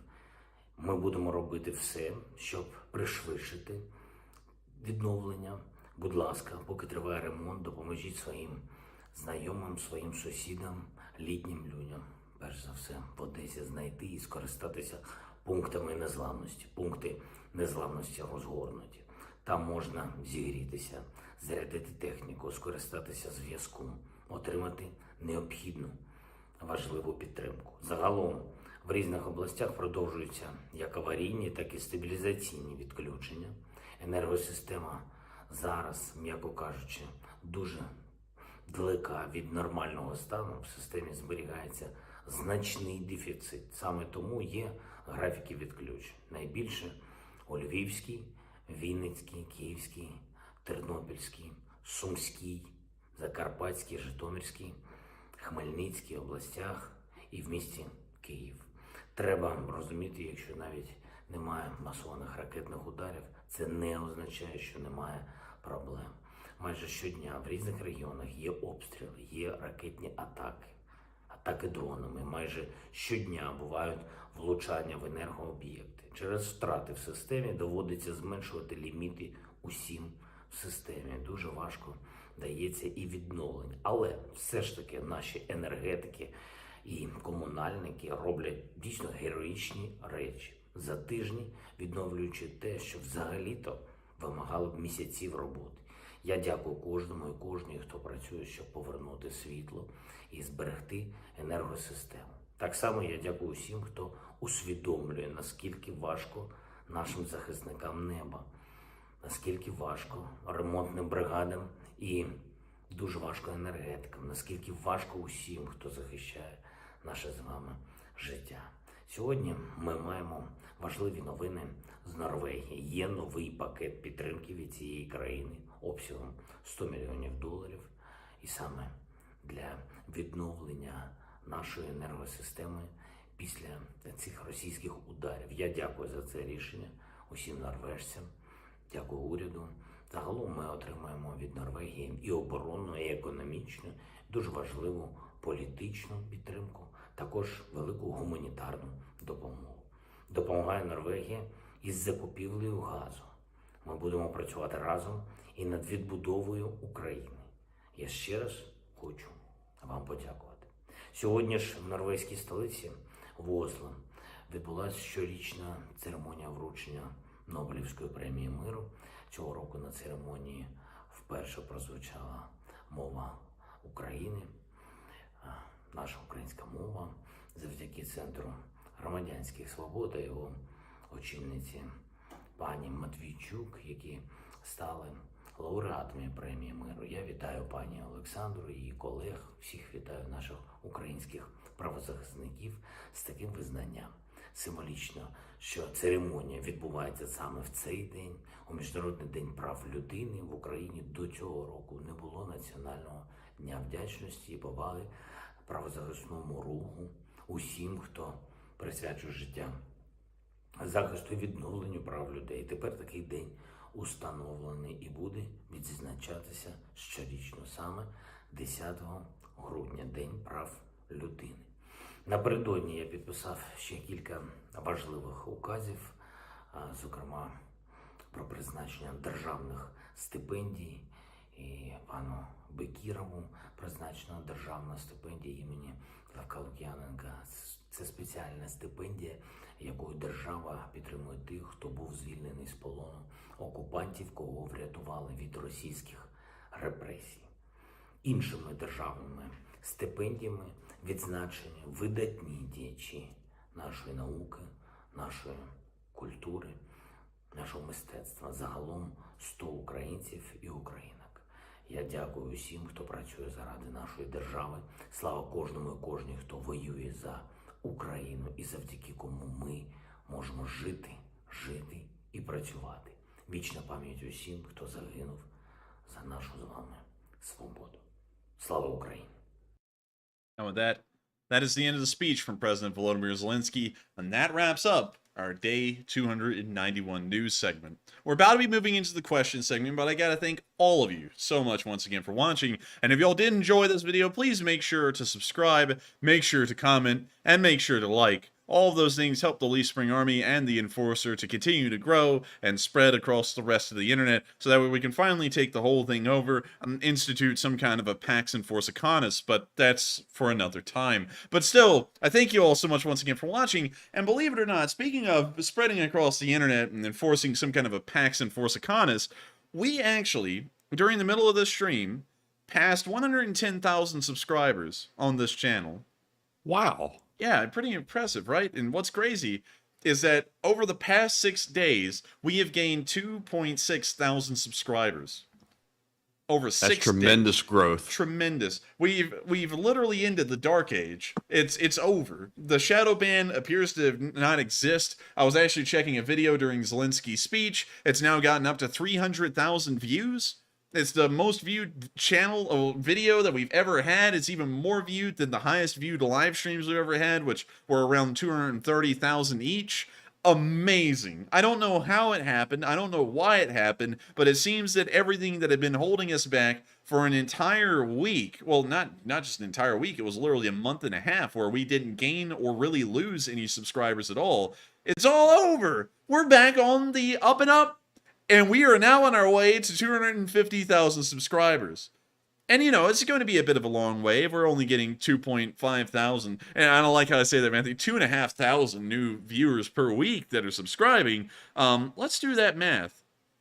Let's see. If we were at 110 right now, so 250,000 minus 110,000. Well, let me do that right. 110,000. So there's 140,000 left. And if we're getting 2,500 a week, that means we need to divide by 2.5.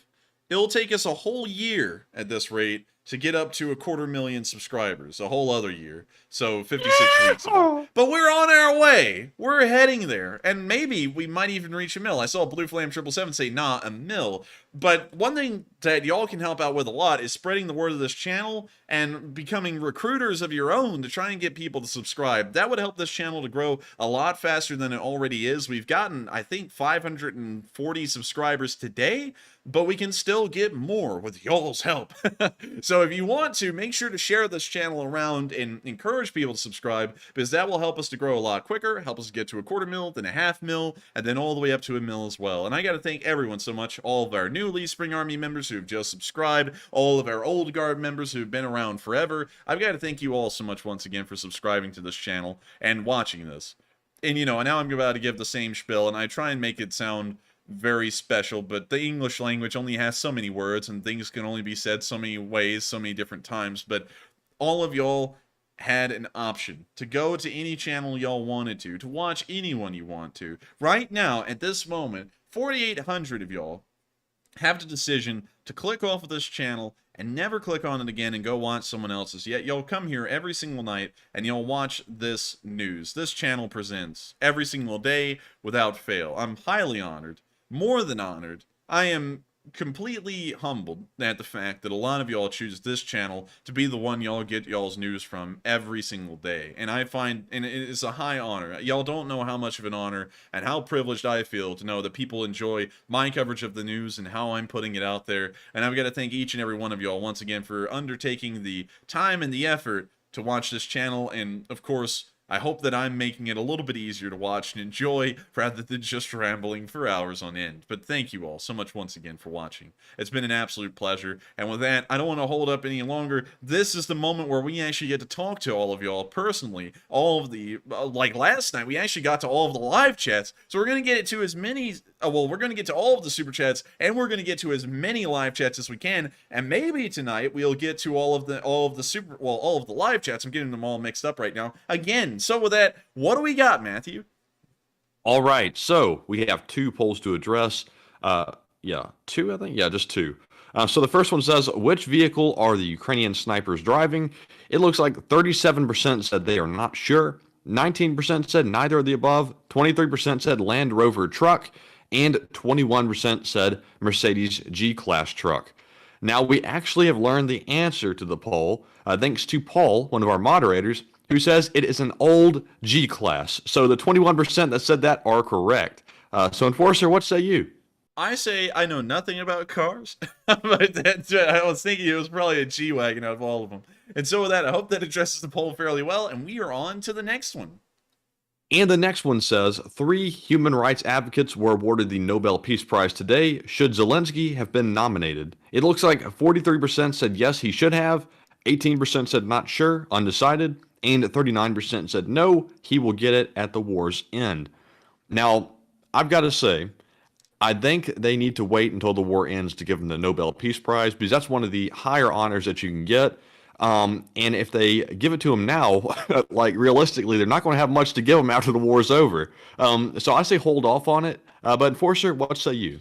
I would say that I got to be honest with you all. The one thing that I'm not really into much is awards for myself personally, especially if I'm at the head of anything. At that point, it's like I'm not, like if I was the president of the United States, I'm not really into getting awards at that point. It's like I'm the president of the United States. I don't need awards. Hopefully, my actions speak for themselves, and the award or the reward I get for it is the admiration of the citizenry. That would more so be my take on things. So if I was in Zelensky's position as the president of Ukraine, I wouldn't really worry about getting a Nobel Peace Prize. Things like that would actually I would discourage people giving stuff like that to me, because if I'm actually that good that I'm deserving of awards, I shouldn't have to get them.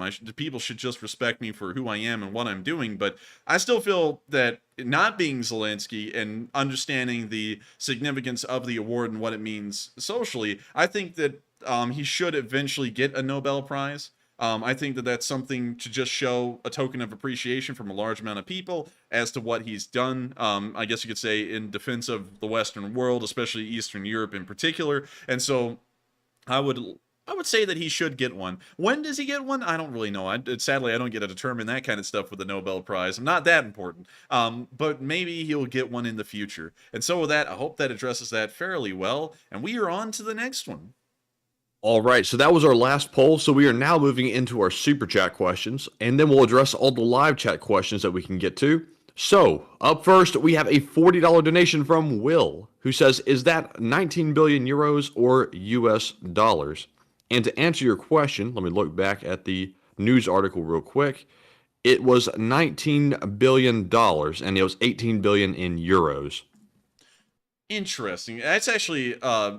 yeah, that would actually be more in dollars. It would be like 19 billion. So 18 billion in euros, 19 billion in dollars. Also, real quick, to address something else, I don't find awards like medals and things like to carry through on that one a second, because we're now in the question segment, so we kind of get to rabbit hole a little bit. I don't find awards that are kind of like milled out. Like, I think there's the Presidential Medal of Freedom Award. Presidential Medal of Freedom Award. Yeah, the Presidential Medal of Freedom. Here we go. So you can actually see a picture of it right here. I don't really find this medal to be worth much to me. It's like, if I get a medal like that, it's like, cool, It's like, it's not really anything that, I'm just looking for, I'm not, I gotta get a Presidential Medal of Freedom. It's like, it's like, people ought to just say, I ought to not have to get a medal to show something has been done that's good. People ought to just be like, he did this and that. That was a good thing. Respect him for that. Also, another thing, and and I'm not going to go over the Presidential Medal of Freedom, who it's given to and all that stuff. I'm just talking about the awards in general. I find things to be given out worthwhile if they're like a reward or a token of appreciation to be special and meaningful. Like, for example, the Chinese actually give out this Chinese diplomatic vase gift. Let me see if it actually pulls this up here real quick. There's this yellow vase the Chinese give out as a diplomatic gift, and I can't find it. Chinese yellow vase gift. Yellow vase. Here we go. I think it might find it here. It's a vase similar to this one, and it's a very rare vase that the Chinese government, the People's Republic of China's government, gives out as a diplomatic token of appreciation. It's really just a gift of kindness, and I think that I like those kinds of awards a little bit better, because each one of those vases is special, they're personalized, and usually these things are given out in commemoration of something truly profound, that's advancing their society or their history forward. The last time I saw one of these being given out, it was actually to a guy in New Jersey, I believe, who actually found pictures of Japanese atrocities that were taken in Peking during the Japanese occupation of the city, and he gave those over to the Chinese, who have now put them on display in a museum, and in return they gave him one of these, which are incredibly rare. They're usually only given to heads of state and similar people. So I find those awards to be more worthwhile than medals, you know, and even then, at that, it's like, you know, it's neat, but it's not anything, you know, I'm just vying for. Awards, to me, if you're looking to lead a country, awards ought to be secondary. It ought to not even be in question. Honestly, I find it an affront to have a leader covered in medals like a North Korean general, because it's like, what are you trying to prove? You're already leading things. Why do you need medals to show something? You're already leading it. Just the faith the people ought to have in you ought to be enough. Anyways, with that, we are on to the next one. And also, thank you very much, Will, for that support. That was very generous of you, and we do appreciate it very much. And up next, we have a $25 super chat from Compound David, who says it's a Gopnik truck based off the new videos of Putin, including the champagne stupor. How sick is he, and how long could he expect to live? And I thank you so much for the support. And to answer that question, that's actually a really good one. We don't know how much longer he has to live. We did hear a rumor that he's going under some kind of emergency colon surgery, but we don't know that for certain. And considering that he was in some kind of a drunken stupor, or at least tipsy, it may be showing that he's losing it a little bit, maybe.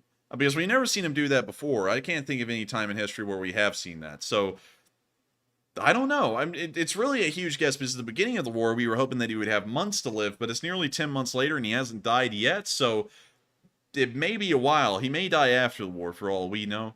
Sadly, I can't really get into any definitive answers, because all of it would be speculation, and who really knows? Because I could actually drop dead right now. I could just go into cardiac arrest and drop dead right here in front of this computer, and I'd never really know. No one really knows when they're going to go. So sadly, I don't really know when he's going to go either. But with that, I thank you so much once again for the support. I hope that does address the comment fairly well. And with that, we are on to the next one. And thank you so much for the support and helping this channel to keep on running. And next up, we have a $20 super chat from Douglas Newman, who says, thank you for your coverage, and I watch every night. And thank you so much, Douglas, for the support. And thank you for watching every night, too. I love, and like I said earlier, I love to know that people watch this every night and actually find it to be worthwhile and of substance to do that. Because, like I said, there's so many people out here who do this on YouTube. It's definitely something that people have added on to later and later as it's gone on, and tried to hop onto the train. And you know, it's interestingly enough, the more you sit here, the more you find out it's a little competitive with other channels. And y'all can watch anyone, y'all are watching my channel, and I'm highly honored for that. I don't even know how to explain it. It's just that every single day, and that's also why I do this every single day without fail. The only day I've ever not done this, and it wasn't a holiday like Thanksgiving, was the day I burned out and just said, I'm not running a stream tonight, I'm taking a break. There's only been one time that I've done that. And the reason why is because I feel a massive amount of commitment to y'all, because y'all have dedicated a lot of trust in my news, a lot of time each and every day, almost 3.5 hours a day, which is like 15% of y'all's waking day probably, to watch this show. And I feel a massive amount of dedication to all of y'all for that, because I'm highly honored that y'all find it that much worth that much of your time. And so I'm always sitting here and thinking, I've always got to be here. I've always got to be running these streams and getting this news out, because y'all have dedicated so much to this channel, both in y'all's support to help us keep this thing running, and y'all's time just watching it. And that's why I'm always sitting here and running this news. And so largely, I thank you so much for watching and giving me the determination and the purpose to keep running these shows, so that way we can cover the news every night. And so I got to thank you so much once again for the support, Douglas, and helping this channel to keep on running and enjoying it so much. And with that, we are on to the next one. And also, long live the Lee Spring Army. Yes, indeed. And up next, we have a $20 super chat from Phil Tatham, who says, hope you boys are doing well. And also, Phil, I know you're dealing with some things over there on your end as well, so we hope you are doing well also.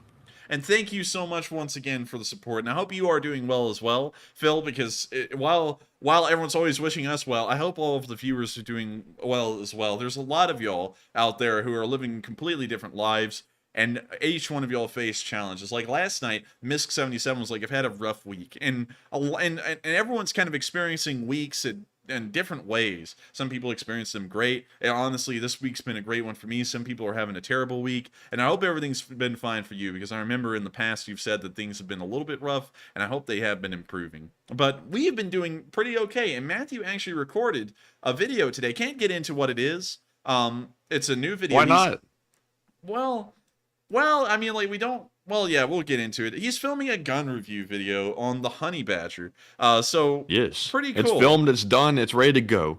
So we'll be looking into it. I'm going to have to say this though, it's probably not. The chances are in this direction. It's probably not going up on this channel, because we were looking around and I was looking into it, and it appears that gun channels that do gun reviews do get demonetized pretty often, and sometimes they get a channel-wide demonetization, which means their AdSense is completely revoked.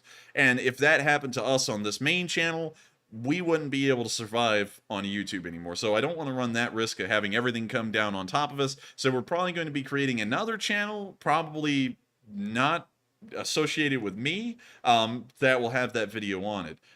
Also, on top of that, considering that and considering the risk that there is making gun review videos, when I make my Thompson review, because it is still coming in the future, it probably will come after Christmas, of what I'm looking at right now, timetable-wise, that will probably actually end up going onto another channel as well, or going onto my Patreon, one or the other. Also, by the way, some of y'all have actually asked before about the Patreon, and I'm going to explain this real quick. Some of y'all may notice that at the end of all the videos I've been putting up, I've been plugging my Patreon on those. That's because we're dividing up. Well, actually, I'm dividing up the support. If y'all want to support the video projects that I've been doing almost every single day at this point, you can support me on Patreon, which helps me to focus effort and attention towards those videos. And if y'all want to help these streams to keep on running, y'all can send in super chats here, which help Matthew and me to keep the lights on and also keep the stream running. So that's why the Patreon doesn't get plugged here. It just gets plugged over on those videos, just in case if you were like, why isn't that like cross platform? Why isn't that on everything? It's really just for the videos. And so if y'all like them, y'all can support those videos through Patreon. So with that, I hope that answers that fairly well and goes through that. Hope y'all are looking forward to it. We will promote that video on this channel, but it probably won't be on here due to the risks. And so with that, I hope that addresses that fairly well, and we are on to the next one. And thank you so much once again, Phil, for the support. So it sounds like I need to come up with a name for a new YouTube channel. But anyways, with that being said, we are on to our next one, which is from Hal Rose, who puts in a $20 donation, who says, where have all the pantseers gone? They've gone missing. We have no idea where they've gone. It is a great question, because they're gone. Like, they're nowhere. We don't see videos of them being destroyed anymore or anything. And let's pull that up. Pantseer S1. I spelled it wrong. Here it is. Remember these stupid things, Matthew? Getting blown up in the fields. Oh, yeah. Yeah, the little stupid idiot things. So let's see how many of them they had.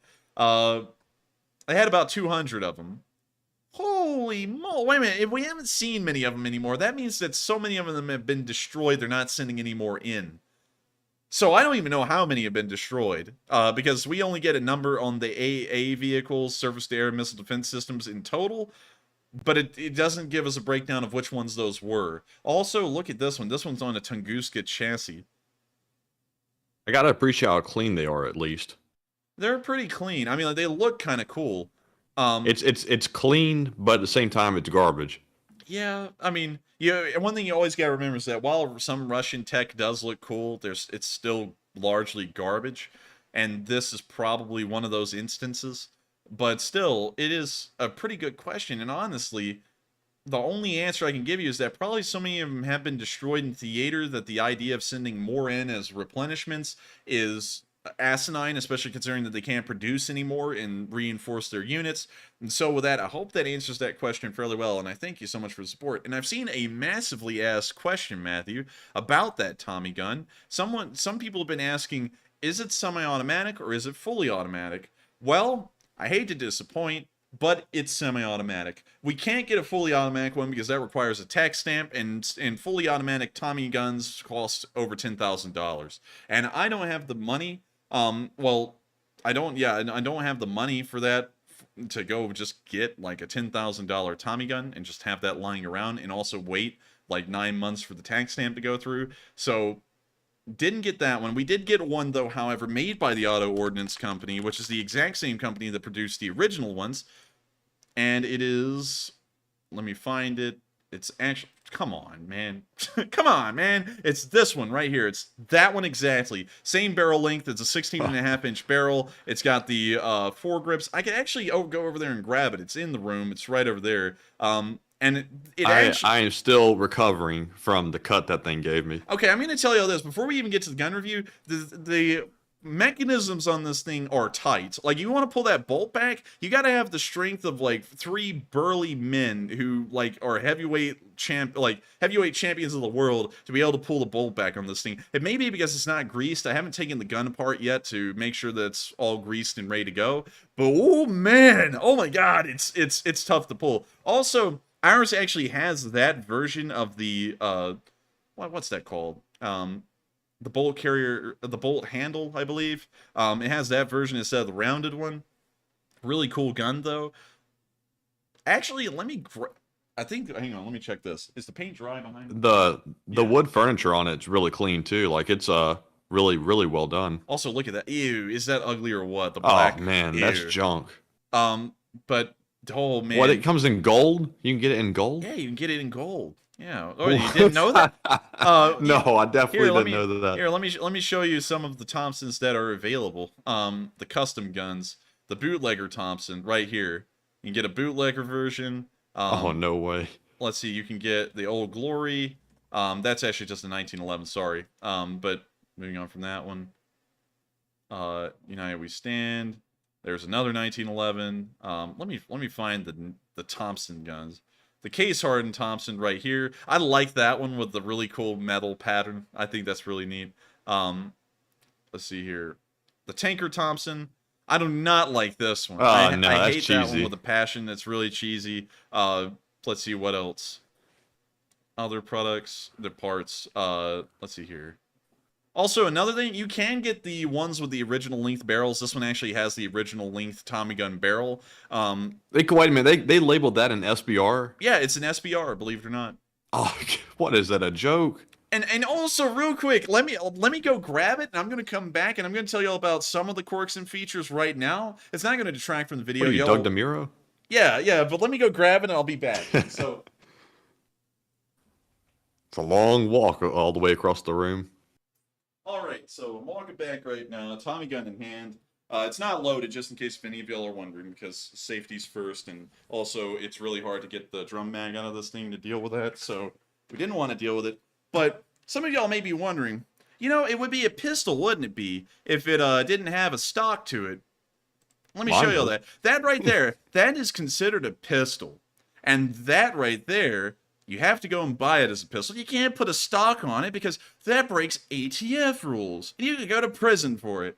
Well, what's interesting is that if you buy this one right here, the one with the stock on it, it actually, to clean it, there's actually a big push-down button right there where my mouse cursor is. You can't see it in this picture, but there's a giant push-down button. You push it down, and you pull backwards on the stock, and the whole thing comes off, and guess what? That's how you clean it. But some reason, the ATF qualifies it as a rifle, although you can detach the stock. That's why the ATF rules don't make any sense, because, you know, nothing stops anyone from doing that, but it still is within the confines of the law. Also... you know, another silly thing real quick is on my Honey Badger, it's considered a pistol because it has a pistol brace on it, but... Well, I won't say that, but... You know, it's just the ATF rules are goofy. Like everybody knows that the pistol brace can be used in other ways, if you know what I'm talking about. Yeah, I don't really understand it much. I don't really understand a lot about their rules, to be honest with y'all. If y'all actually get into like how these things work, it's really just bizarre. Also, someone said don't do a certain thing on a live stream is a big no-no. We don't have a camera to show it, so it's all just hearsay. I could be holding one, I could not be holding one. Don't know. You know, no one knows for sure. But anyways, still, it's really bizarre to think that that's how ATF rules work, because once you really get into handling these things and owning them, the rules don't make any sense, because you can see how little sense has been put into them. But anyways, let me do this real quick. And we will be moving on. And I don't even know if y'all can hear me, but we'll be moving on to Yep, the next we can. All right, so moving on to the next one. Also, if you want to hear more about that ATF Goofy Rules, that's in my next Honey Badger video. I actually talked about that in depth. But anyways, up next we have a $20 donation from Santiago Flores, who says, "Good evening. Since Enforcer Matt, excuse me, since Enforcer Matt is hungry, this is for Pizza Fund. We got to feed the young ones, and great work, guys. And thank you, Santiago. And thank you so much for the support, Santiago. You are helping us to keep the lights on behind the scenes, helping us to eat the pizza, and making sure to keep us alive, and I thank you so much for that. Thanks to y'all's support, we were actually able to go to law school, which is something that we wouldn't have been able to do probably otherwise. And so I gotta thank y'all so much once again, because not only do y'all help us to eat the pizza and keep the lights on, y'all are helping us to go to law school. And so with that, we are on to the next one, and thank you so much once again for the support. All right, and up next, we have a $20 super chat from Peter Demestahaz, who says, "I found the Helmut Yugoslav Army M97 toy helmet for parade on Ye Antiques website." And I thank you for the support. And also, that is pretty crazy to hear. Wait a minute, that was a real parade helmet? Well, yeah, a toy helmet. Crazy. I can't believe that they actually just make like straight up reproductions of like historical helmets like that. That's weird. But with that, I thank you so much once again for the support. I hope that does address the comment fairly well. And that's actually crazy to hear. You can find like replica helmets of any kind that are toys anywhere on the internet. And so with that, thank you so much once again for the support. I hope that does address the comment fairly well. And we are on to the next one. All right, and also, Fuchsia Cone, I see you're asking for more Honey Badger merch again. It's hard to top the last one because we had one of our artists on the stream generously donate us that artwork. So was generous. very It was talented, and incredible.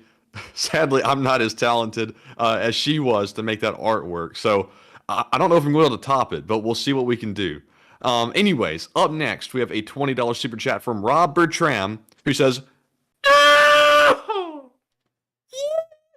And thank you so much for the support, Rob Bertram. You're helping us to keep this thing running, and of course helping Matthew to keep up the U-Hauls. I'm sure someone will complain that they don't like the U-Haul. Matthew, get the axe ready. But with that, thank you so much once again for the support, and we are on to the next one. And up next, we have an $18 super chat from Junebug72, who says, "You are not insensitive nor juvenile, IMO. This is an utterly heartbreaking war. The jokes and upbeat tone helps news to be more palatable. It is one of the reasons I've stuck around, and thank you."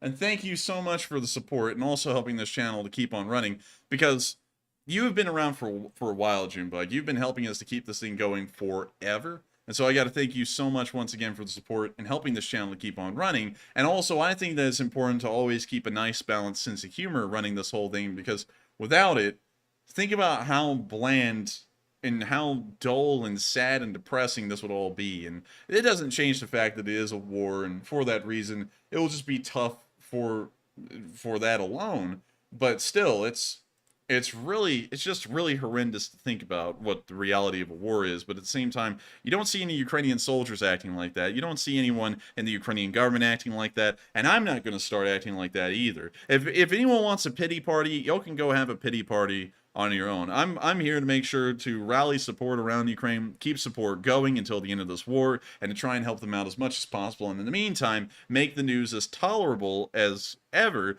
to be able to watch. Imagine if I came on here, because there are people who critique this, and I think there's actually, at this point, couple of YouTubers out there. Well, not couple. There's just one. And I don't know why. But anyways, there's one YouTuber out there who's now like started to have a beef with us. Although we've made it clear that we don't really want a beef, and we don't have a beef with them. That kind of is tried to make a strike on us on that too. And there's no point in making it a pity party, because, crying about it or joking about it doesn't really change the reality of it. And I would rather be laughing through something terrible that must be done instead of crying my whole way through, because then you're just trying to make it a pity party to have one. And so with that, I thank you so much once again for the support, Junebug72, and helping this channel to keep on running, and also to backing up the idea of keeping the humor going, because I think that it's something that we ought to keep doing, and I think it's something that makes this news a lot easier to watch. And so with that, we are on to the next one, and thank you so much once again for the support, and thank you for being a Lee Spring Army veteran.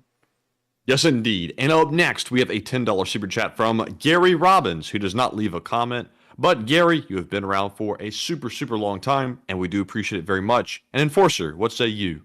And I thank you so much for the support, Gary Robbins. Like Matthew said, you have been around forever. I think it's far back as this channel's been covering the war. And so I got to thank you so much once again for the support and helping this channel to keep on running. You've helped us out a whole load. And if anyone deserves a decent appreciation and thanks, it is you, Gary. And so with that, thank you so much once again. We are on to the next one. And I saw Melted Cheetah say, and so with that. And I'm sorry, y'all. It's hard to not come up with the same thing to say over and over. It's also a cue for Matthew to move on to the next one. I know it gets annoying, but it's the only way that I can make sure that there's a uniform way for Matthew to get the cue that we're about to be moving on into the next one. And so with that, we are on to the next one.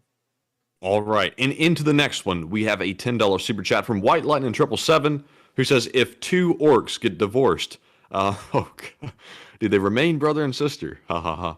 Oh, maybe. I think honestly that really more so. I think that really more so works here in Alabama than in Russia. But I mean, I guess it's cross applicable. I guess it would be true. So that. Thank you so much for the support. I hope that does answer the question fairly well. And with that, we are on to the next one. All right, and up next, we have a $10 super chat from none other than Fushia Kone, who says, should every LSA member mail an envelope of sunflower seeds and a nice gift card saying best wishes to the Russian embassy in their respective county? In the respective county? They got one per county? Holy moly, I need to find the one in Jefferson County. I need to go around here. Let's see. Let's type in, where's the Russian embassy here in America? Russian embassy... Is there one in the United States? I know there's got to be one in the United States. Russian Embassy, Washington, D.C.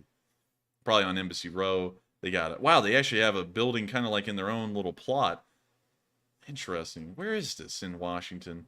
Okay, so it's behind the Naval Observatory. And it's like in a neighborhood. Let me take a look at this neighborhood. Yeah, this is a neighborhood. This isn't like Embassy Row. So let's take a look at this thing. And that's the Russian embassy right there. Huh. With apartment buildings right beside it. It's just a big square.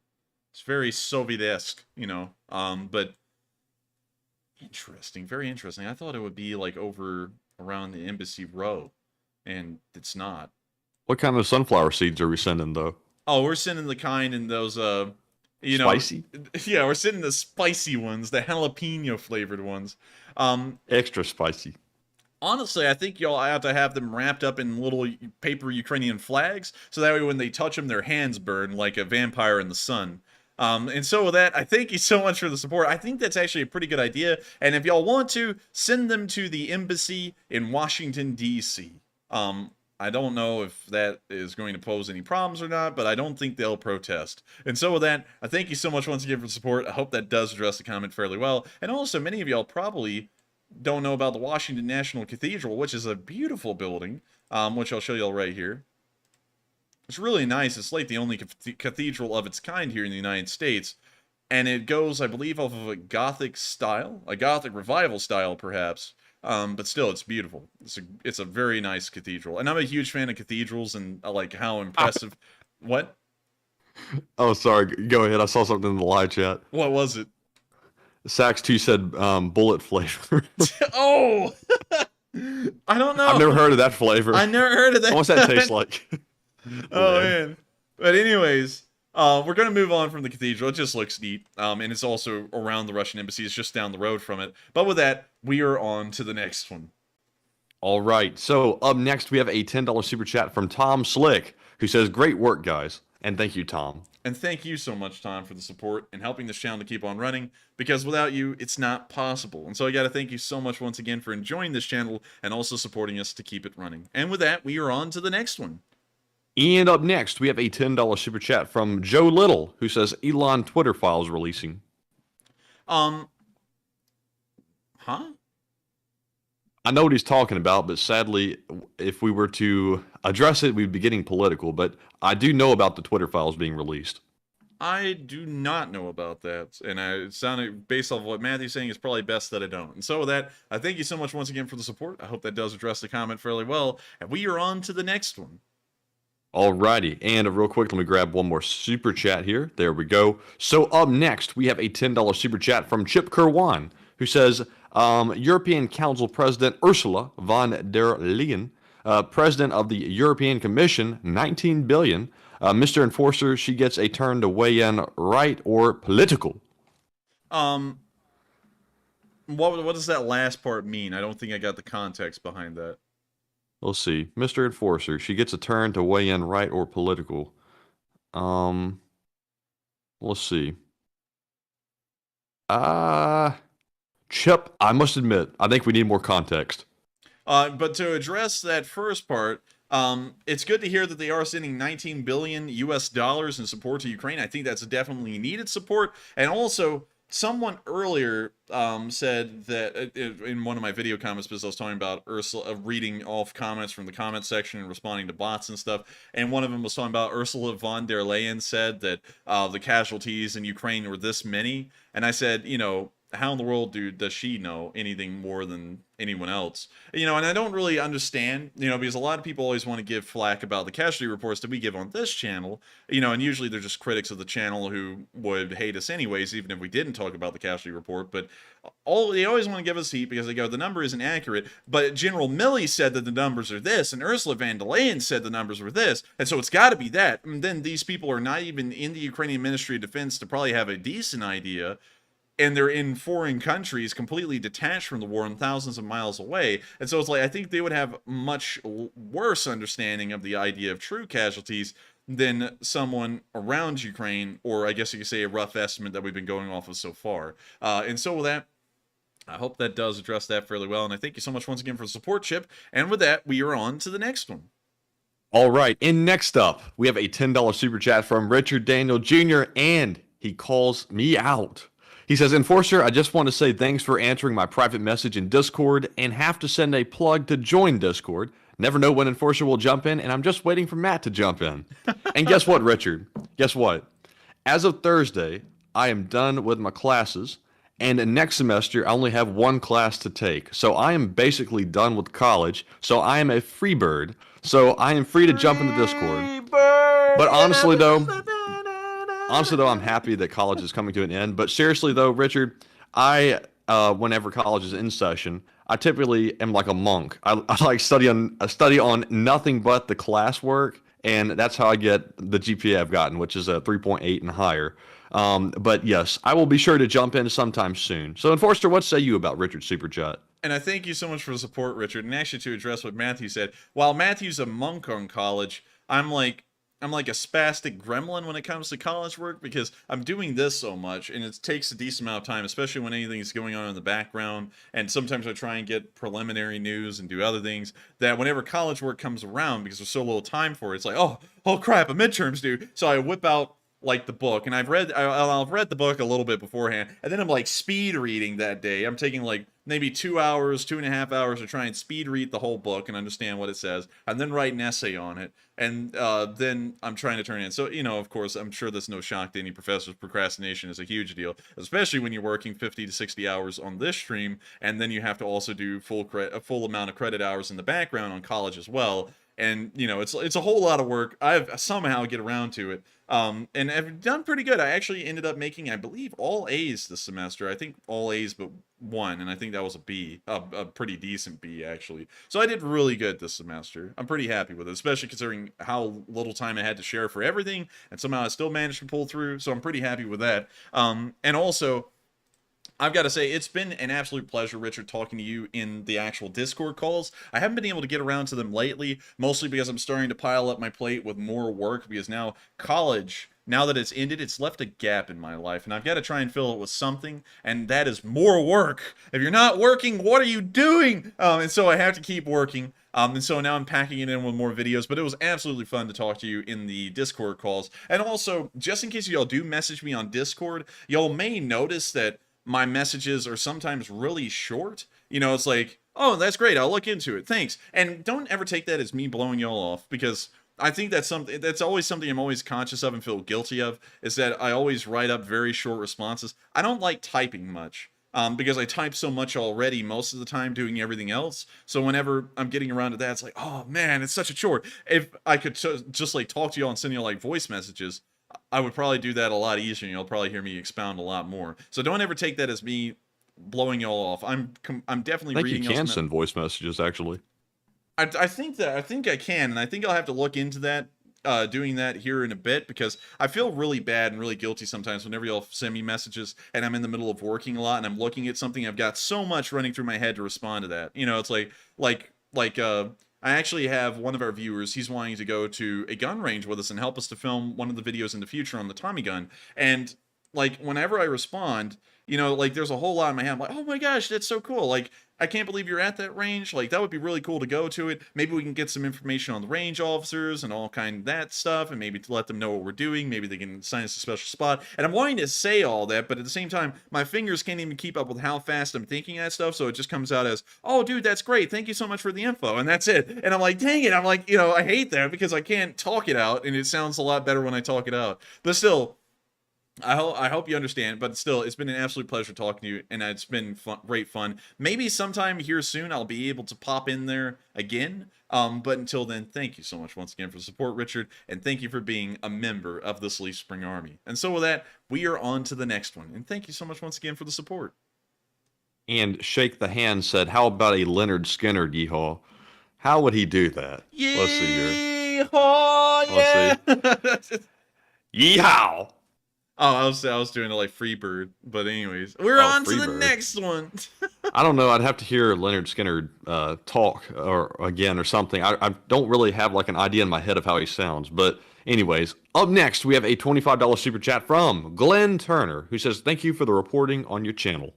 And thank you so much, Glenn, for supporting us and helping us to keep this reporting going. And also, thank you so much once again for spending your time. And I think it's much more important. A lot of people give me thanks for reporting and running this channel in the news. I feel like the thanks is more so completely owed to y'all, because if y'all weren't here watching this stream and watching me report this news, I wouldn't have the motivation that I have to keep running it and keep it going. And so really, while a lot of y'all thank me for reporting and running this news, I think all of the thanks really goes to all of y'all for watching, because y'all make it worthwhile. And so with that, thank you so much once again for the support, and thank you so much for making this worthwhile to me, because if y'all weren't watching and if y'all weren't commenting that this is good news and thank you so much for it, I probably wouldn't even be here, and it means a lot to me. And so with that, thank you so much once again for the support. I hope that does address the comment fairly well, and we are on to the next one. All right, and up next we have a $7 super chat from Dad Good, who says, "I went to a Guns N' Roses concert last night in Auckland, New Zealand. They attributed the Civil War song to Ukraine, plus Ukraine flags on stage, which was awesome." And I think that's actually pretty cool. I didn't hear about that concert, and I've actually never been to a concert, but it sounds really fun. And also, that's really cool to hear that they did that. I think that's a great tribute to Ukraine, and of course, making sure to keep it in the public eye in a way. And so with that, thank you so much once again for the support. I hope that does address the comment fairly well. And with that, we are on to the next one. Alrighty, and up next we have a $7. Also, C-Face said, "Leonard Skinner is a band, not a person." I know, I know. Hopefully I didn't make it sound like I was talking about a band. I know Leonard Skinner is just one dude. Actually, Matthew, you got that in reverse. It's a band. Wait, I did? Yeah. Oh, Lord. I messed it up even after reading it. Yeah, that's why you exposed me. That's why when they said yeehaw, like I did it like a song, and then you did it like a person. I was like sitting there thinking that too. I was like, isn't it a band? I didn't really know for certain to say, but I was like, I think that's a band. But anyways, hold on a minute.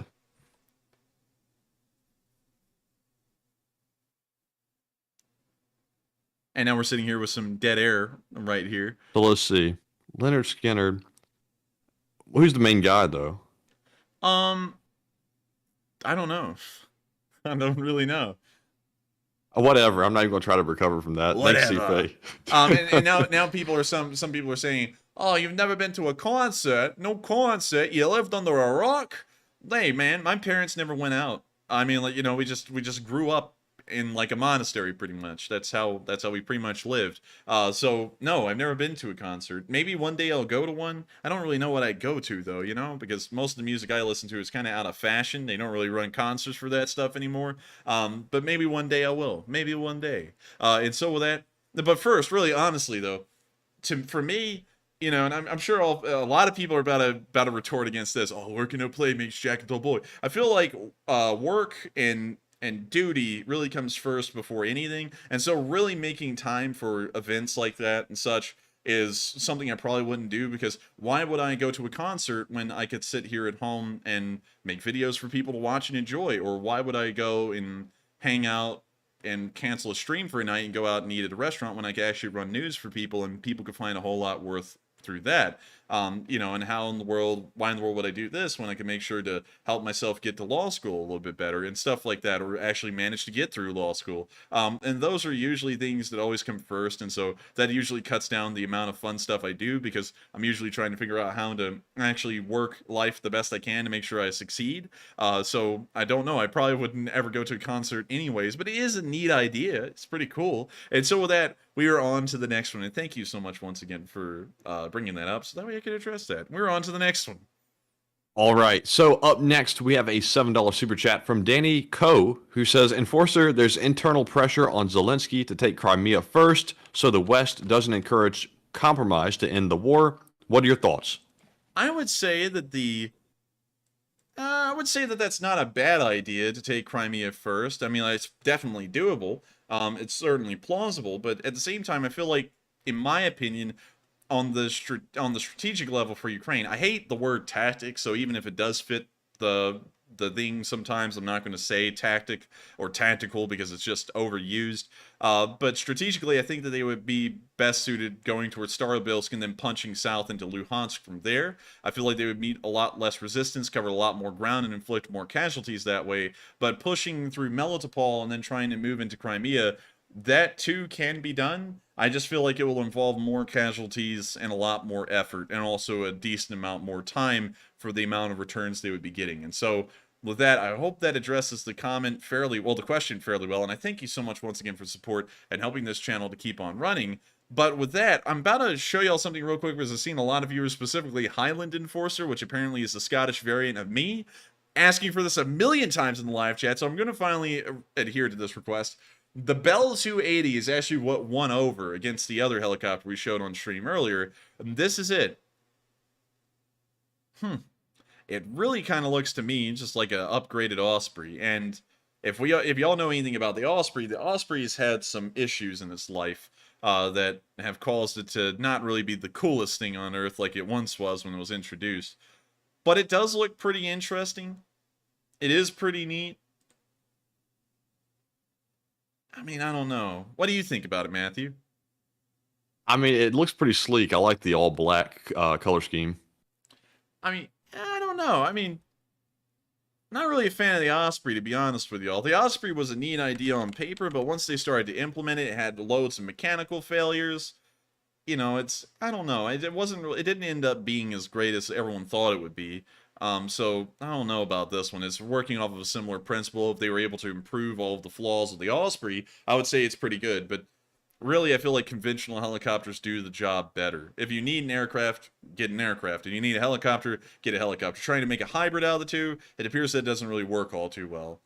So with that, I hope that addresses that fairly well. I hope that addresses what Highland Enforcer was looking for. And with that, we are on to the next one. All right, and up next, we have a $5 super chat from CA Lags, who says the Bell Valor 280 won the Future Vertical Lift contest. And thank you so much for support. We actually just looked at the Bell 280 right there. And I hope you enjoyed that, because it's an interesting helicopter. I'm sure that it's definitely what the military is looking for more so than the other. Otherwise, it wouldn't have won the contract. Well, I can't say that, because sometimes it really comes down to cost, and that's why they pick one over the other. And it may have been a cost deal. Maybe they had the infrastructure and the tooling to make that one a lot cheaper. So, you know, I don't really know for certain, but it is interesting to see that one won over the other one, considering that the other helicopter looked to be incredibly competent as well. And so with that, I thank you so much once again for the support. I hope that does address the comment fairly well. And with that, we are on to the next one. Alrighty, and up next we have a $5 super chat from Roy CC07, who says the Zitlivka video is accurate considering the GFSIS Rondelli Digest report shows an updated report and map advance of AFU in the region. And I thank you for the support. I don't think we can get that all up on stream and look at it, but it is interesting here that apparently they are showing some things that we may not be seeing on our map, so I'll try and make sure to look at that after stream if I can. And so with that, thank you so much once again for the support. I hope that does address the comment fairly well. And with that, we are on to the next one. Also, real quick, Clem said, please don't work all the time. Life is out there, and you're both so young. But life is all about work. And I actually covered in a video today about the Japanese and their work ethic and how it's kind of killing the idea of having a family and the birth rate in Japan, which apparently got a lot of people flustered because, you know, I live in Japan and, you know, this is a load of BS. And, you know, it's not, because why would the government in Japan consider this a pressing issue if it didn't exist? You know, like that was Shinzo Abe's whole thing. He was literally a meme because he was literally telling kids, like, go out there and make a baby, like, right now. We'll even pay you for it. Like, it's a huge problem. Like, I'm not even kidding. Maybe I didn't hit all the points accurately, though, in the video, which I'll probably try and go back and address. That's crazy. They're having to pay people for that. It's not. They're not really paying them. It's more like they're subsidizing it, like they're giving them tax breaks and monetary incentives and things like that to have kids, because they're just not having enough of them. But anyways, moving on from that, I find work to be a lot more important. I find service to be much more important and much more fulfilling than anything else to do. And, you know, that's not saying that I don't go out there and do stuff. I've gone out and reenacted and all kinds of stuff. I love going out and hanging out with people, but still, there is a duty to be had and a service to be done, and we're doing it right here. And so, you know, if I wanted to go out with people and go do stuff and have fun, it's, you know, it's kind of not really possible to do, especially with these streams running, to be honest, because I have to start working at this at 5:30 in the afternoon, and I work on this until the end of the stream at 12:30, and then I comb over analytics until about 1:30, and so it's not all possible. It's not really possible to have a life while doing this stream. I had to give it all up pretty much to do this. So, you know, of course, that's how much I value y'all, is by making sure to just throw everything aside and just do this the whole pretty much full time and make that my life. And so with that, I hope that it's just that fairly well, Clem, and that's really why. And so with that, we are on to the next one. Alrighty, and up next we have a $5 super chat from Philip Fixes, who says, you are giving YouTube more reasons to promote you with regular vids. Keep busting out daily releases, make batches to avoid overworking, and your style works great. And thank you so much for the support. And I would make batches, however, coming up with many video ideas to cover and also making sure that they're well researched is pretty hard to do, I'll be honest. My Japanese video today did kind of take a little bit of a decline in quality, really in my opinion, because even the information to me wasn't the best. And then a lot of people pointed that out in the comment section. So it takes a while to come up with ideas and also then just hash that out in one take. So it's kind of tough to do. If y'all wanted to, though, the best help y'all can give me is giving me video ideas in the comment sections of those videos, because that helps me to make more of them. And so if I get a lot of video ideas, maybe I can make a batch like at the beginning of the week, and then just take the rest of the week off in terms of how much time I'm spending per day making those videos, and then do that again each week. And so with that, I hope that does address the comment fairly well, and I thank you so much once again for the support and helping this channel to keep on running. And also, I see that some people are actually saying they like the Japanese video. You know, I actually saw a lot of people complaining. There was really one interesting comment. Maybe you'll get a kick out of this, Matthew. Someone who has been subscribed to our channel for 9 months said I was full of BS and I got everything wrong, because there is such a thing as love hotels in Japan where you can rent a room and do whatever in it, you know, for like a couple of hours. But but you weren't talking about like prostitution though. Yeah, You're talking about like their actual like population. Yeah, I wasn't talking about that. And also, he said that I was full of BS, and this brings into question everything I say because it may not all be truthful. And so I was like, well, let me go look at this guy's account. Let me see if I can get some information on him. You know, and like see who he is. You know, and so I clicked on it, and his job is a hypnotist. And I was like, you know, like. I was, you know, not to. He might have fallen victim to it. You know, I was like, well, no. I mean, like, to me, it's like you're gonna call me BS, like you're a hypnotist, like that whole job profession is BS. There's no such thing as hypnotism working, you know? It's like why in the world are you gonna be so rude to me? It's like I could be rude to you. Like one thing to me, like I saw a lot of comments in that video section, and I they are true, and I'm willing to admit that. Some people are like, hey, you got that wrong. Vending machines have been around for decades in Japan, and they have. But really the point in the video that I wasn't really saying well is that they're starting to become more and more prevalent in Japan. Now they're starting to serve normal food in some of these vending machines, and you can see videos of that on the internet.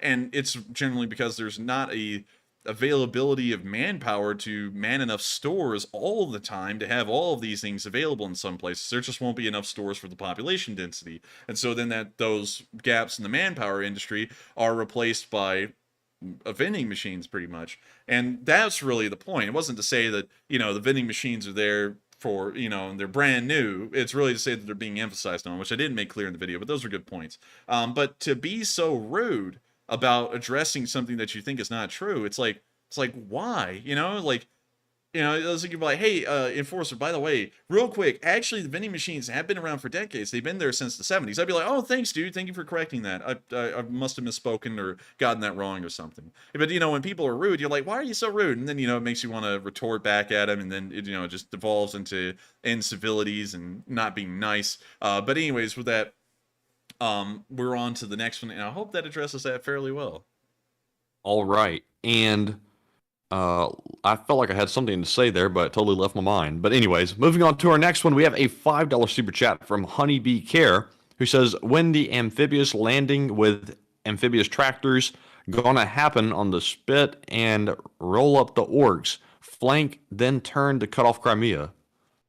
I think that sounds like a pretty reasonable idea. I think they're going to go for Crimea probably last if it isn't for political pressure from the outside. I think they'll probably end up doing that one last because it's going to be the most challenging one to do, really. So I thank you so much for the support. I hope that does address the comment fairly well in a little bit of a shorter way. And with that, we are on to the next one. Thank you so much once again for the support.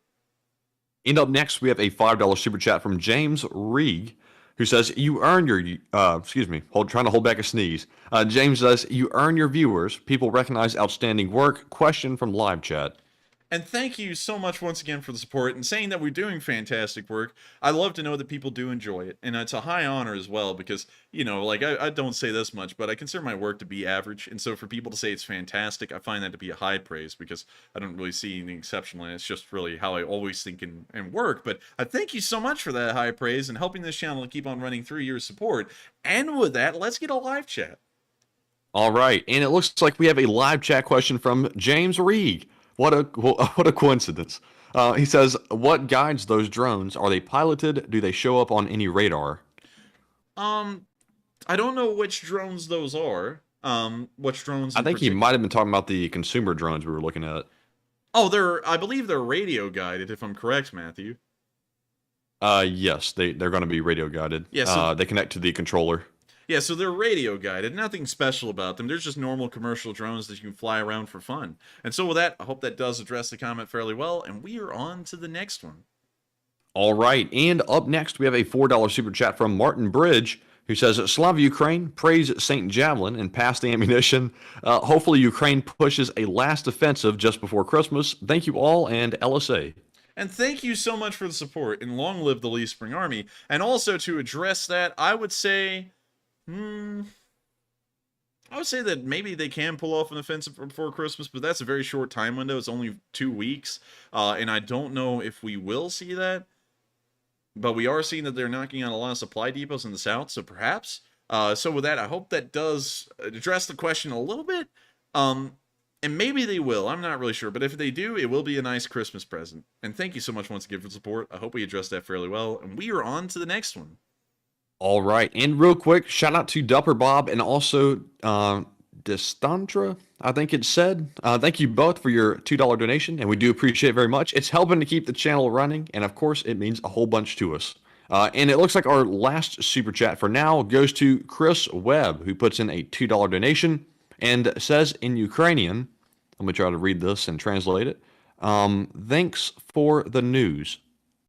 And thank you so much for enjoying the news as well. And thank you so much for supporting us so that way we can run it. Y'all are the only way we are able to support this channel right now to run these live streams, and I got to thank y'all so much. Whether it be $1, whether it be $500, $100, any amount, it all counts greatly to helping this channel to keep on running and helping us be able to keep things going behind the scenes. And so with that, thank you so much for your support. Thank you so much for helping this thing to keep going. And with that, we are on to the next one.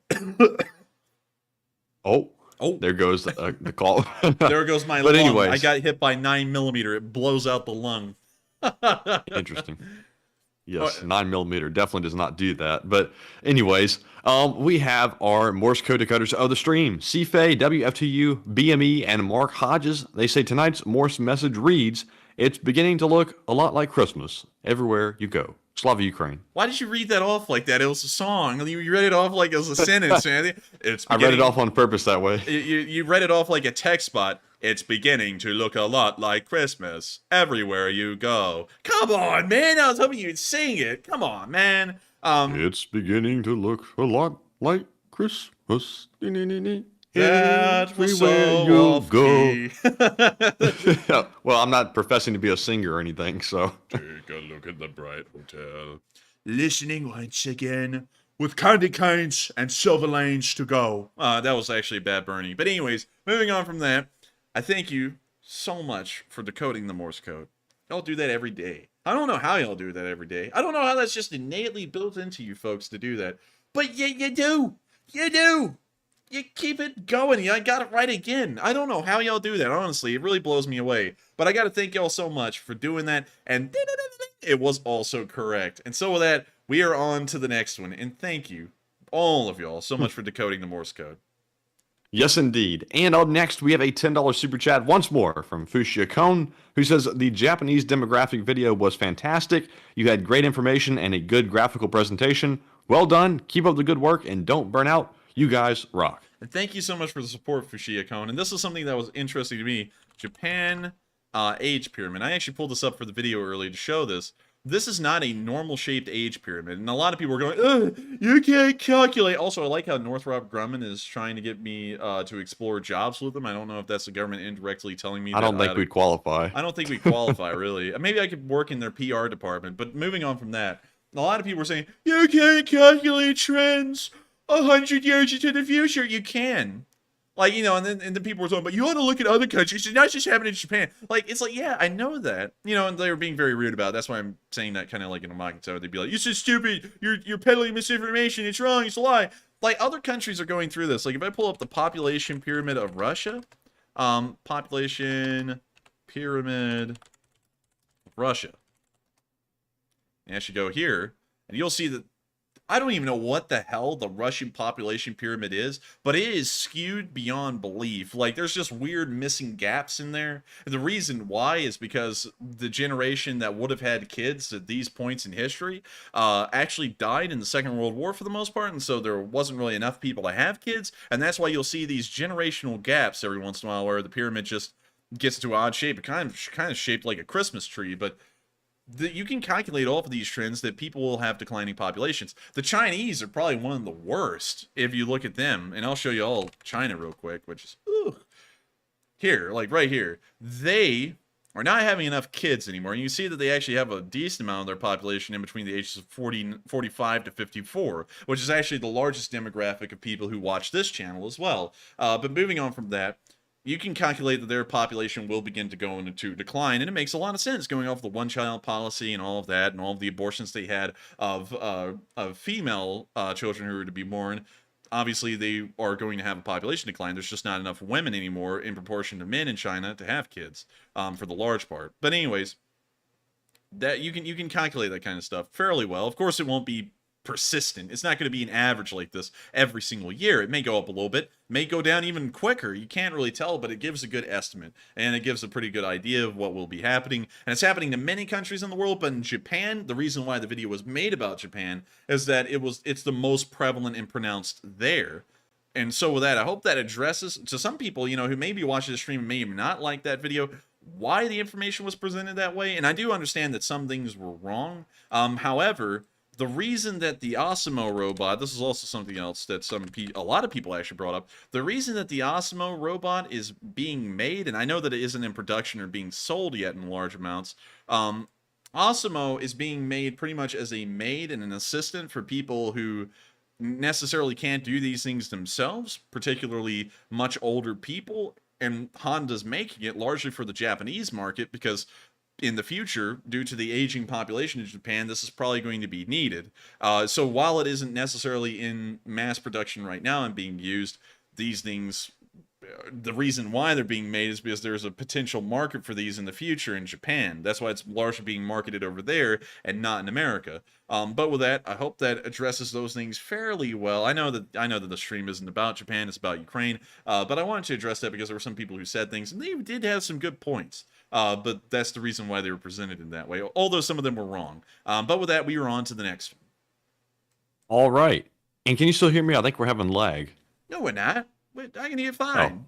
Oh, there we go. But anyways, Hal Rose puts in a very generous $100 Holy super chat moly! and says, Enforcer, the answer you gave to Junebug72 is exactly why I've watched you on my TV via Roku since March. Please pick a question from the chat, and long live the LSA. And long live the Lee Spring Army. And thank you so much, Hal Rose, for sending in that support. That is massive support. That's also something else that I don't say much, but it really blows me away. How some of y'all will support this channel so much, and just like y'all have time to spend, y'all also have money to spend as well. And it blows me away sometimes with how y'all support this channel. Y'all help us out incredibly and help us to realize our futures and be able to go out there and actually do what we've been talking about. Like, y'all are actually going to help us to go to law school, and y'all are actually contributing to that, and I thank y'all so much for that, because without y'all, it probably wouldn't have been possible for us to actually afford going to college, well, going to law school. We finagled college, but law school was about to be a challenge. We were going to have to take out massive loans, and when thanks to y'all, we may be able to actually eke by without having to take out an incredibly massive loan and be in a crippling amount of debt by the time we get out of there. And so I got to thank you so much, Hal Rose, for supporting us like that.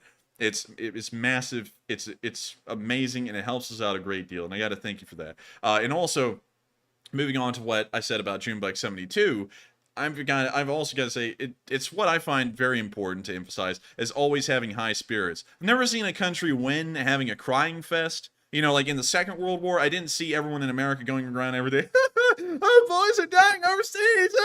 They were usually having a laugh that we were beating the hell out of both the Nazis and the Japanese in both theaters. And I think that's always important to have as a chipper tone, have a good attitude, and just keep going at it. And that's what the Ukrainians have been doing. That's what I'm going to keep doing. That's what Zelensky's been doing. He, of course, observes moderation with that. And so with that, I thank you so much once again for support, Hal. I hope that does address the comment fairly well, and I find it very important to keep a high spirit and keep a happy tone. And so with that, I'm glad that you've been watching for that reason, and also long live the Lee Spring Army again. And with that, I thank you so much once again for the support. I hope that does address the comment fairly well, and we are on to the next one. All right, and moving on to our next live chat question. Looks like the next one is going to go to Bill Russell, who says, Enforcer, if they can hit Crimea, why can't they target Moscow? Well, they probably can target Moscow. It's probably well within their means, but at the same time, it's probably something you don't want to do because the diplomatic backlash from that, what the Russians may do as a result, may be severe because they'll freak out the Russian public doing that. So while it is probably well within their ability and they could definitely pull it off with success, I think they don't want the repercussions that may come from that. And so with that, I hope that answers that question fairly well, and we are on to the next one. All right, and moving up to the next one, we have a question from Kitchen Cabinet Refacing, Renovation, and also Remodeling. Who says, what is your view on the use of cluster bombs? Cluster bombs, well... Isn't that a war crime? In a way, yeah. Cluster bombs... In a way. in a roundabout way. Cluster bombs are designed, as Wikipedia says, to kill personnel and destroy vehicles. However, you can use cluster bombs to also destroy runways and airfields, which are also very important to do. I believe there's actually a different kind of variant of cluster bomb that does that specifically. But moving on from that, I think using them against personnel, I don't know. I mean, I really don't feel like it's a war crime. I mean, like, it's really just packaging the really just packaging up the shrapnel to be blown out the sides. I don't really think it is. But, you know, let's see. Well, let's read this here. Are prohibited for those nations under the Convention of Cluster Munitions adopted in Dublin. Apparently Russia is not in that convention. And also, is Ukraine in it? Ukraine's not in it either, so both of them can use it. And became international law upon ratifying, let's see here. Let's see, can kill or maim civilians and or unintended targets after a conflict is in. Oh, wait a minute, I'm sorry, I forgot. These cluster bombs, actually, these are small little explosives packaged inside of the thing. I was thinking about them being like ball bearings, kind of like the M40 and the M30, the M40 or the M30 missile that's used by the HIMARS. If it's solid pieces like ball bearings, I would say that's fine. But if they're small little explosives that just get flung around and no one really can keep track of them, and then later on people can get killed from them, I do say that that is largely a bit of a war crime, especially if civilians are going to be put at risk in the future. But if it's using solid pieces, or solid, I guess you could say, yeah, it's really just solid pieces like a tungsten ball bearing, I would say that's okay, but them being filled with explosive fillers, I would say that is a war crime. And so with that, I hope that answers the question fairly well, with a little bit of, you know, not a clear stated rule, but kind of like a bit of a circumstantial one. But with that, we are on to the next one.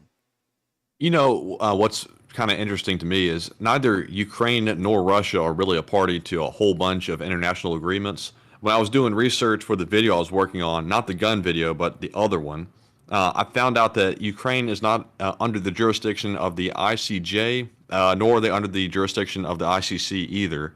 And they're only exclusively under the Genocide Convention, which is a very limited form of jurisdiction, which Ukraine has applied for. But that's kind of interesting. They're not a party to the convention banning, what was it, cluster bombs? Yes. Yeah, that's kind of interesting.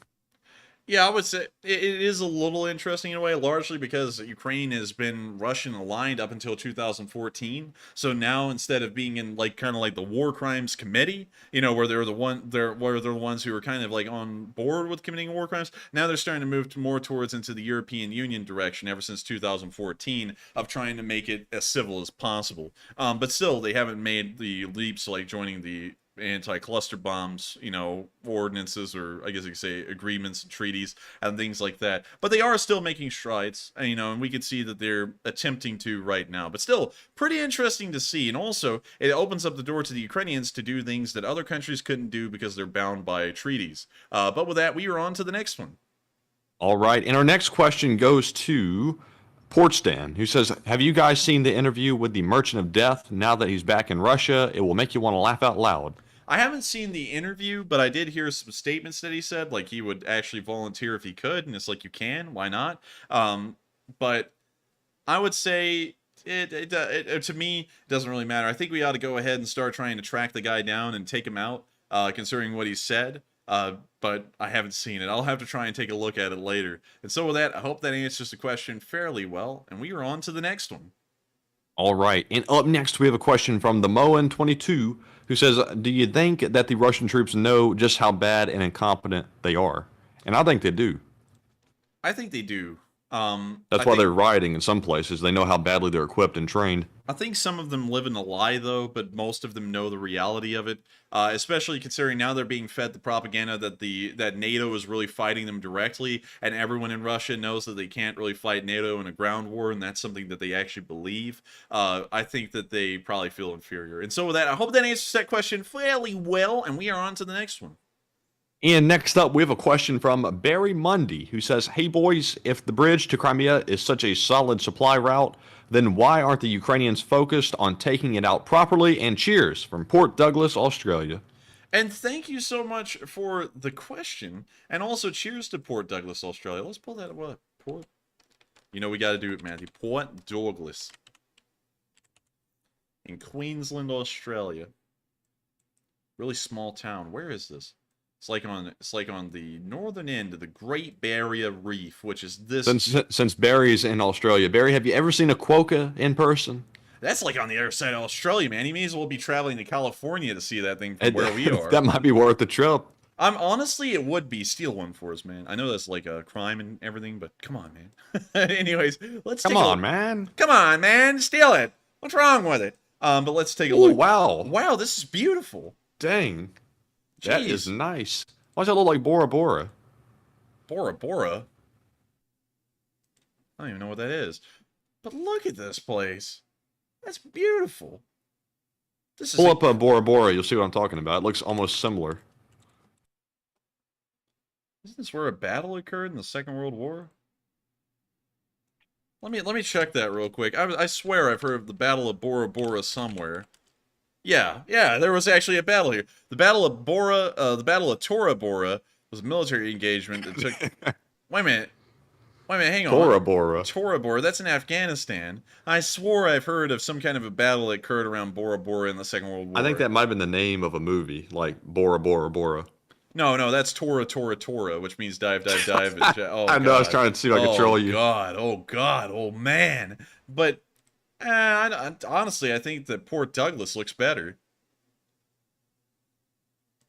Maybe so. Yeah, I mean, I don't know, though. I've had Bora Bora as a screensaver on my desktop for, like, forever. Imagine a hurricane coming through here. Oh. Oh man, I don't think the real estate would be prime at that point anymore. But anyways, let's go back to Port Douglas. Man, that is so beautiful, man. Oh, and Barry said, yeah, the Quokkas are on Rottenest Island. Oh, cool! That is so neat. Man, got to get one for us, man. It's your duty to the Lee Spring Army. It's your dying commitment. You must do it. I'm just kidding. Don't get yourself in trouble, but this is beautiful. I got to tell you, man, I'm really blown away. Wow. I would love to go here and see this. What's this memorial to? I'm sure it's a memorial to the Anzacs of the First World War. I've always wondered, if you live in a place that looks like Port Douglas or Bora Bora, do you get tired of how nice it looks and want to go vacation somewhere else? Because typically people want to go vacation in places that look like Port Douglas. Yeah, I wonder. Answer that question for us if you can, because I would like to know if you do get tired of this kind of stuff, because it's beautiful, but I bet if you live around it a lot, you get used to it, kind of like how people who live in the Rocky Mountains get tired of looking at the beauty of the Rockies and they just go elsewhere. And also, the Great Barrier Reef is right out here. That is it. Like this big, like dark blue thing in the sea. That's the Great Barrier Reef. Interesting. And also, can you show us a Quokka again real quick? Everybody wants to see it. Quokka. Daily dose of Quokka. Look at that! Oh, that's so cute. They're cute animals. These things are incredible. Look at that one. It's happy. It's very happy. Very happy. Look at this I love that one right down there that looks like a bear. Yeah, I like that one too. And look at this one. Oh, this thing's just so That's the precious. best one. I like that. It even has a name. Chloe the Quokka. And now someone's about to say, when a predator tries to catch him, they throw their babies at him. Yeah, I know, but they're still precious. Look at that little thing. Look at it. Oh, look at it. It doesn't know any better. It's just trying to save itself. You know, if they look this cute, everything it does is excusable. What the hell is Chris Hemsworth doing with these? Huh, okay. Neat. Oh, look, this was holding a knife. He's got a knife! Boom, boom, boom. But, oh, look at it. It's so cute. They're so cute. The cutest animals alive, I think. But then again, there's this really cute animal that kind of looks like an armadillo called a pangolin. Have you ever seen it, Matthew? No, I don't think that's very cute. I think it's That looks like some kind of Pokemon character. Look, it is cute little animal. Nah, I don't find that cute. I find him cute. I like him. But let's see here. Also, I like this picture right here, Matthew, because it looks like he's about to tell you bad news. Like it's a medieval page. Melige, the prisoners. Well, they've escaped. It looks like he's about to say something like that. But let's see. Look up a yowie. What's a yowie? That's when you step on a Lego. What the hell? That thing's not cute. Look at that thing. Man, it's scary. That thing's scary. Nature, you scary. Damn, nature, you scary. I don't even know what that was supposed to be an imitation of, but let's see. Looks like a Louisiana swamp rat. Why in the world does that sound like something that they would have come up with on a sci-fi show? Man, that's like that Trilesian swamp fly or something like that. But let's see. Swamp rat. What's a swamp rat?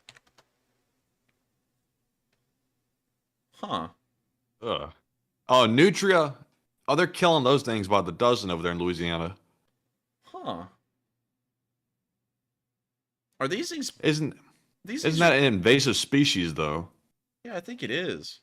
Kind of like how hogs are an invasive species in the United States.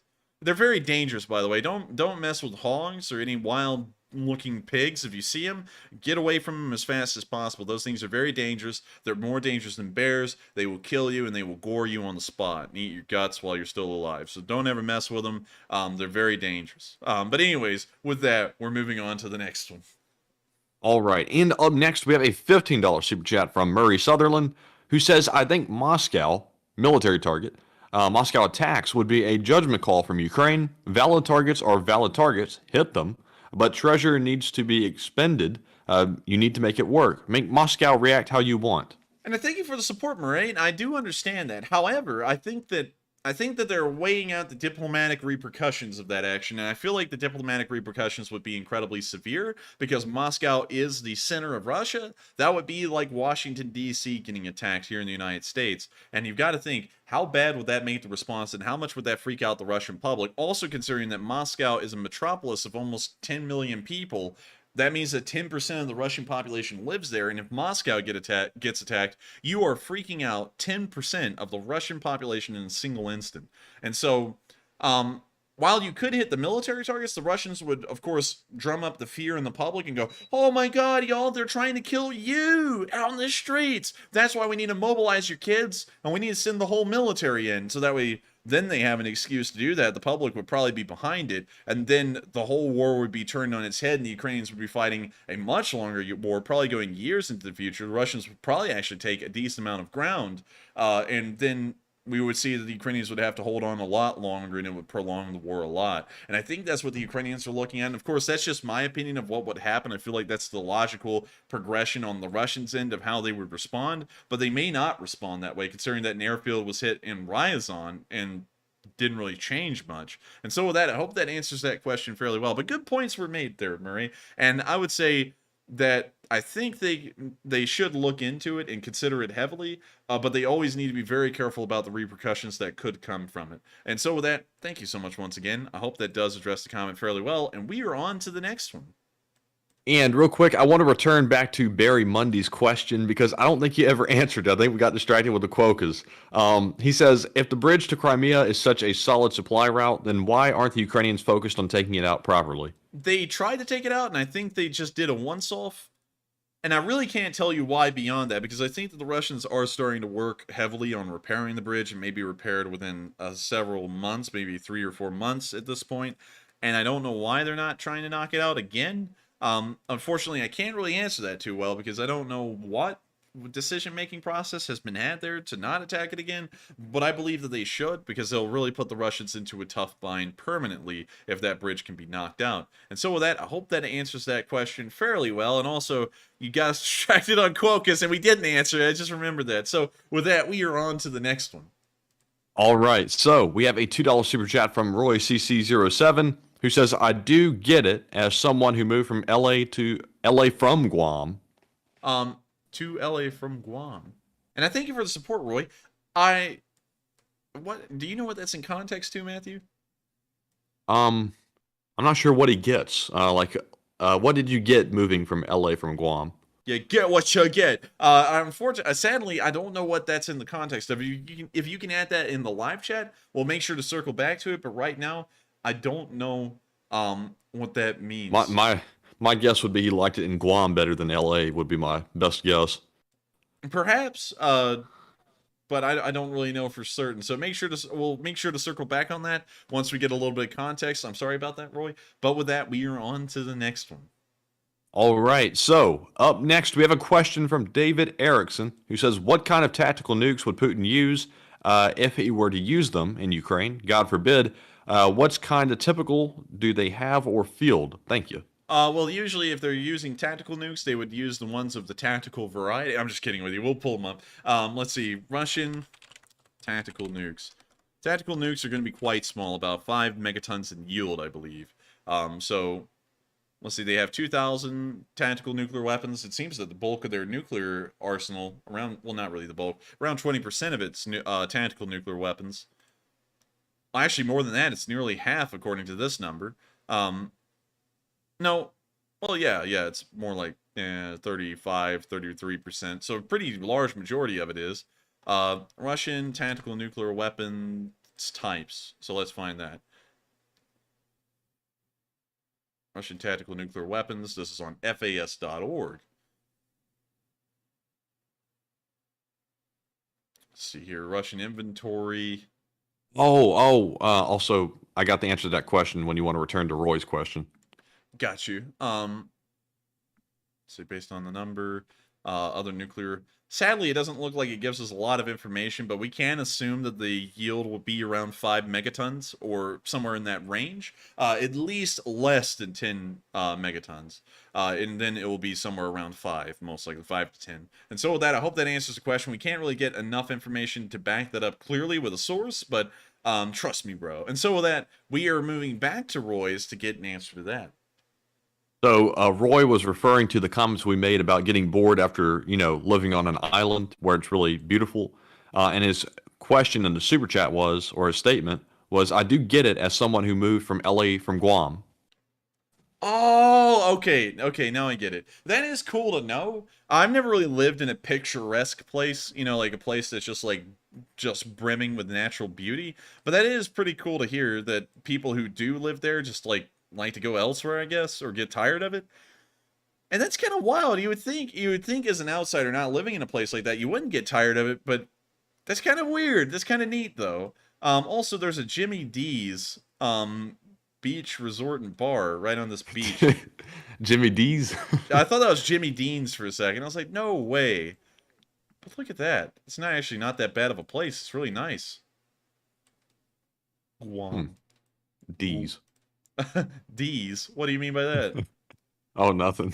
Matthew's about to line me up with the joke. He's like, oh, nothing at all. Nah, I wouldn't do that. Nah, he would never do that. Who in the world would think that Matthew would do such a thing? That would be criminal. I would actually remove him as the commentator on this channel. Get someone. I'm just kidding. But anyways, with that, we are on to the next one. I see somebody said it in the live chat. They said D's. D's. But anyways, moving on, we have a question from what else happened? Who says, is there any information on prisoners of war on both sides? You may have shown the information already, but I missed it. We actually haven't been able to show that information. You have not missed. You've been very attentive, actually, to see that has been missing. We don't get a lot of information of Russian prisoners being held in Ukrainian captivity, and we also don't get it in the reverse direction. We rarely get any news on them, and the little we get is usually about prisoner exchanges that are occurring somewhere near the front lines. No, I do not want to try Microsoft 365 for free. But by and large, we don't have enough news on that to really even comment on it, sadly. And so with that, we are on to the next one. All right. And up next, we have a question from Dale Alaticus, who says, if this dissolves to U.S. ground troops on the ground, do you think Port Arthur would be quickly on the radar? Port Arthur. Let me make sure I know what that is. Port Arthur. It's a got an idea. Port Arthur, Texas. Port Arthur, Texas. What the hell? If there's a strategic target around here, I'm unaware of it. If you're talking about Port Arthur as in, I think he's talking about something in Alaska. I remember something, Port Arthur. It's up here in the Aleutian Islands, isn't it?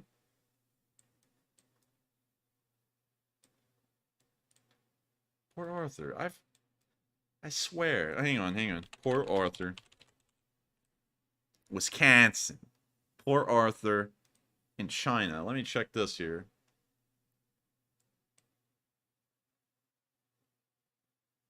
Port Arthur in Russia. Port Arthur. It's Russia.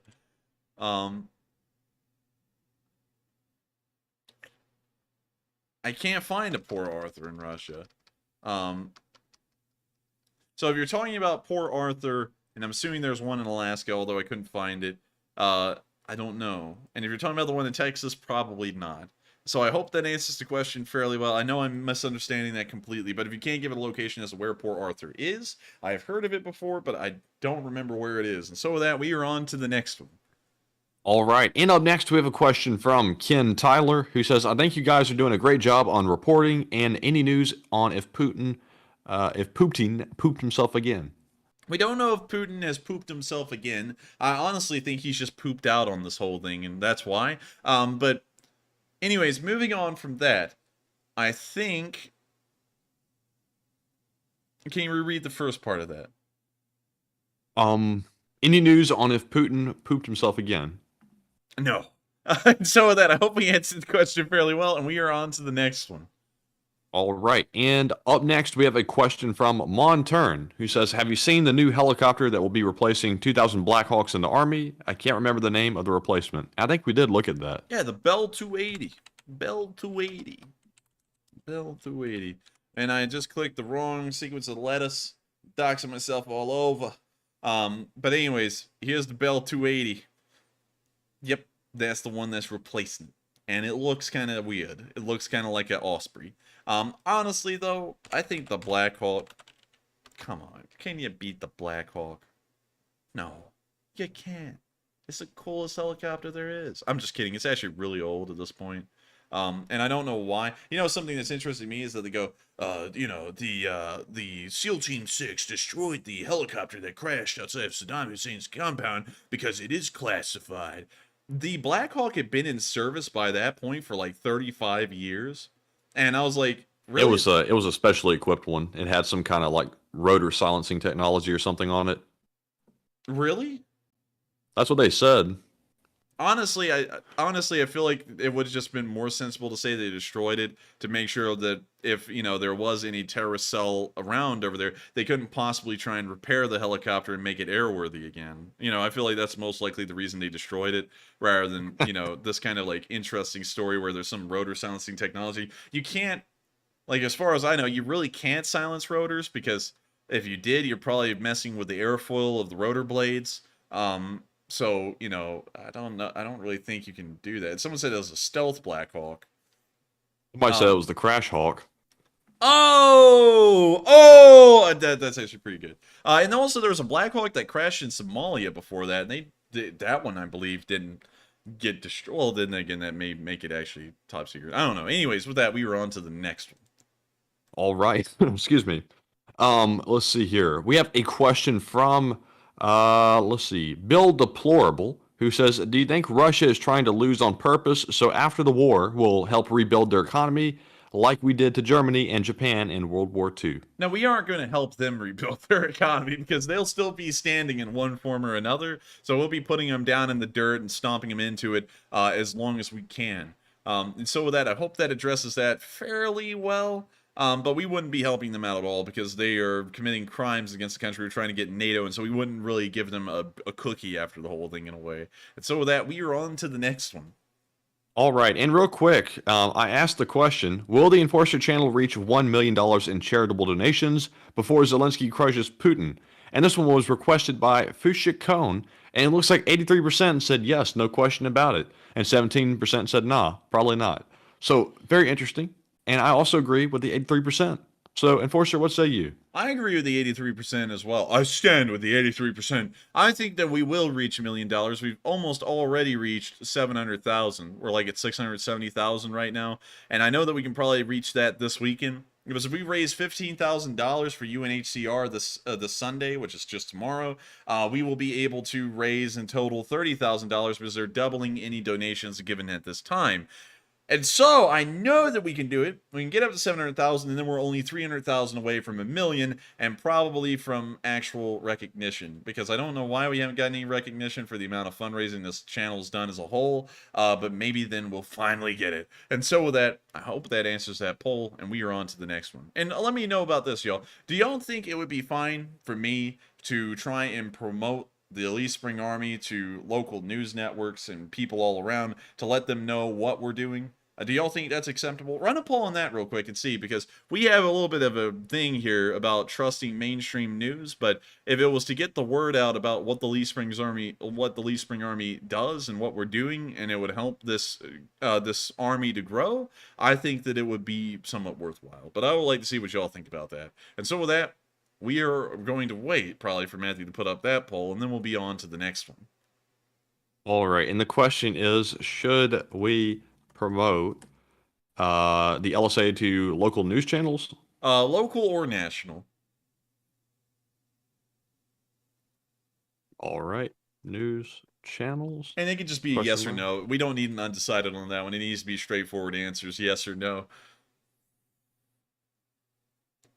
I got local, national, neither, or both. Got you. All right.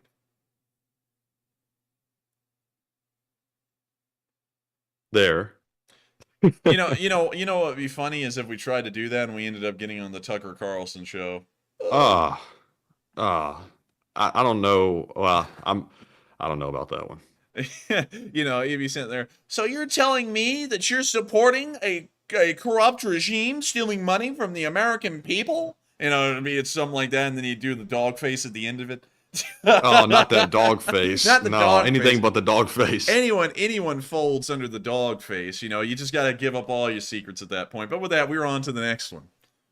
All right. So let's see here. Let me get back over to the spreadsheet. The next question we have is from Haxor, who says there is a lot of confusion from media and people about why Zelensky banned the Orthodox Church and opposing political parties. Why did he do that? Zelensky banning the Russian Orthodox Church? Yes, banning the Orthodox Church and also banning opposing political parties. I haven't heard about the opposing political parties. I believe what you're talking about is opposition parties right now. That is a normal move. Here in the United States, we actually done that during the Second World War. We created a party coalition where really they didn't decide on anything domestically. It was all about making unanimous decisions for the war effort. And the United Kingdom, they did that during World War I and the Second World War. So that's not really that weird to say that you can't have some kind of political strife and division in the middle of wartime, because governmentally, that kind of division will actually rip a country apart if it's allowed to exist in the middle of a war. The other thing about banning the Russian Orthodox Church, and we've actually shown it a little bit on this channel, is that the Russian Orthodox Church is pretty much trying to foster up domestic strife and even partisan action inside of Ukraine right now. We've actually shown some clips of inside of Russian Orthodox churches in Ukraine where they're talking about you need to rise up against the devils who control this country and all that stuff. And that's not really good in a war either. And I know that that's going to be kind of a little bit of an odd thing to many viewers, including a lot of Americans, where religious freedom is something that is almost always upheld until, it's like a Mormon in the 1840s, and then the state of Missouri declares war on them and hasn't signed a peace treaty with them yet. So really, technically, you could shoot a Mormon on sight in Missouri and not get in any trouble legally. However, that's not really enforced anymore. But moving on from that, that's really the reason why. It's still a little bit odd from an American's perspective, because on the official level, we've never really done that to any actual group.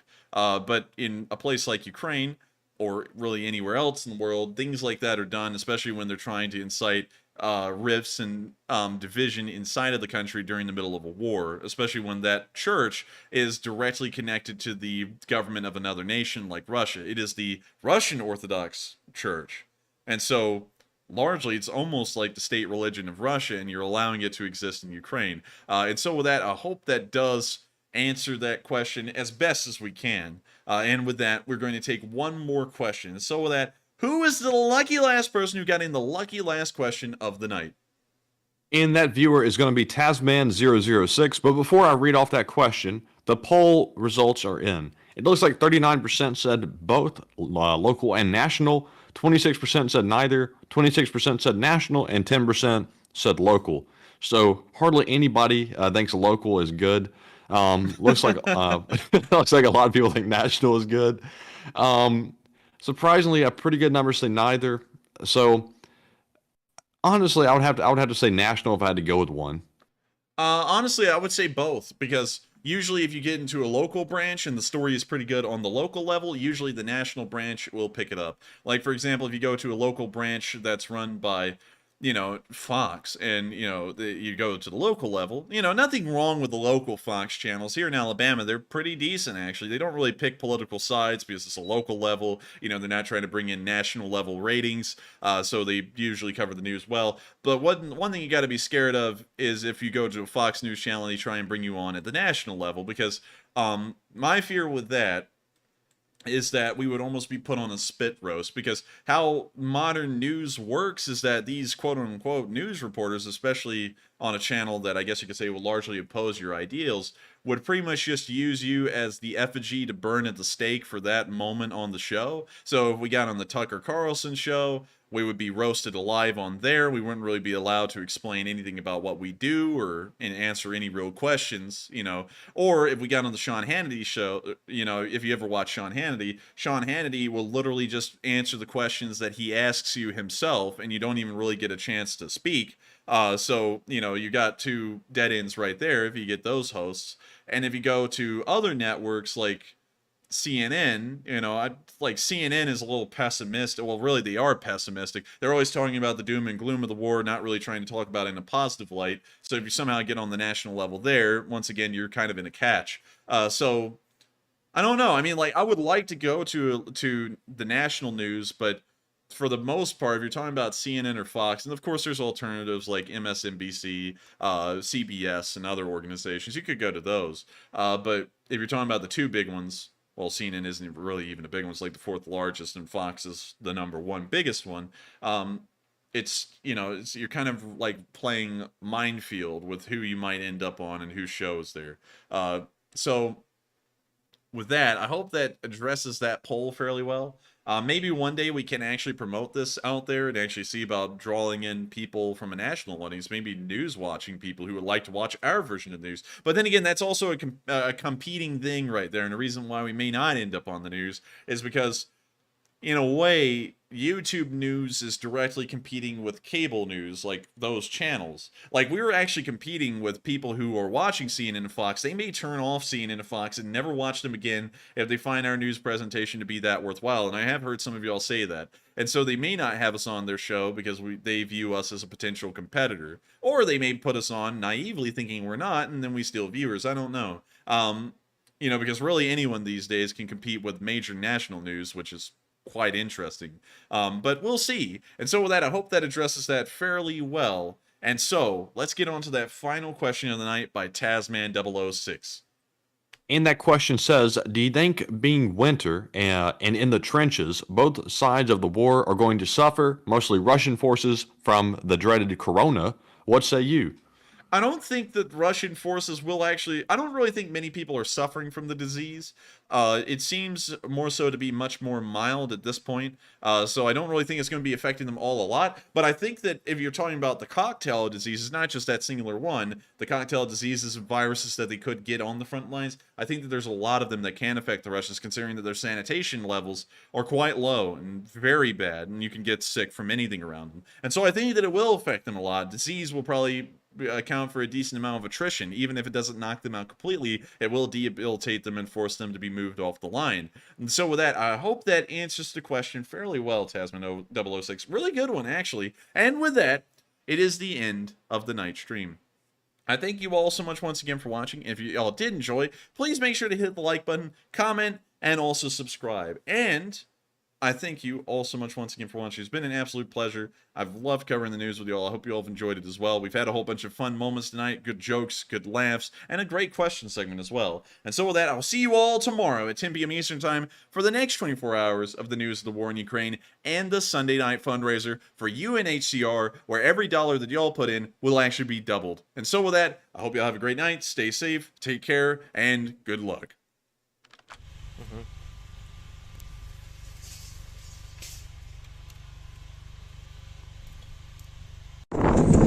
Есть. The Leaf Street Army sends its regards.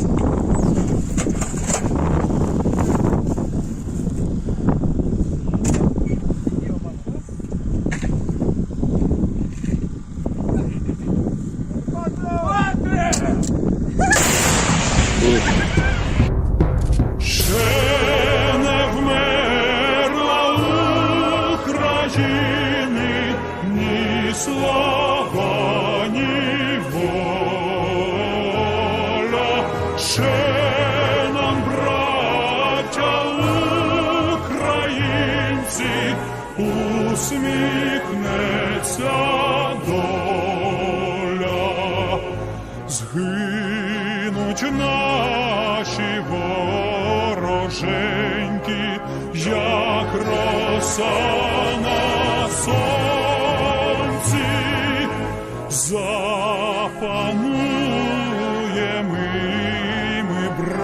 браття у своїй сторонці.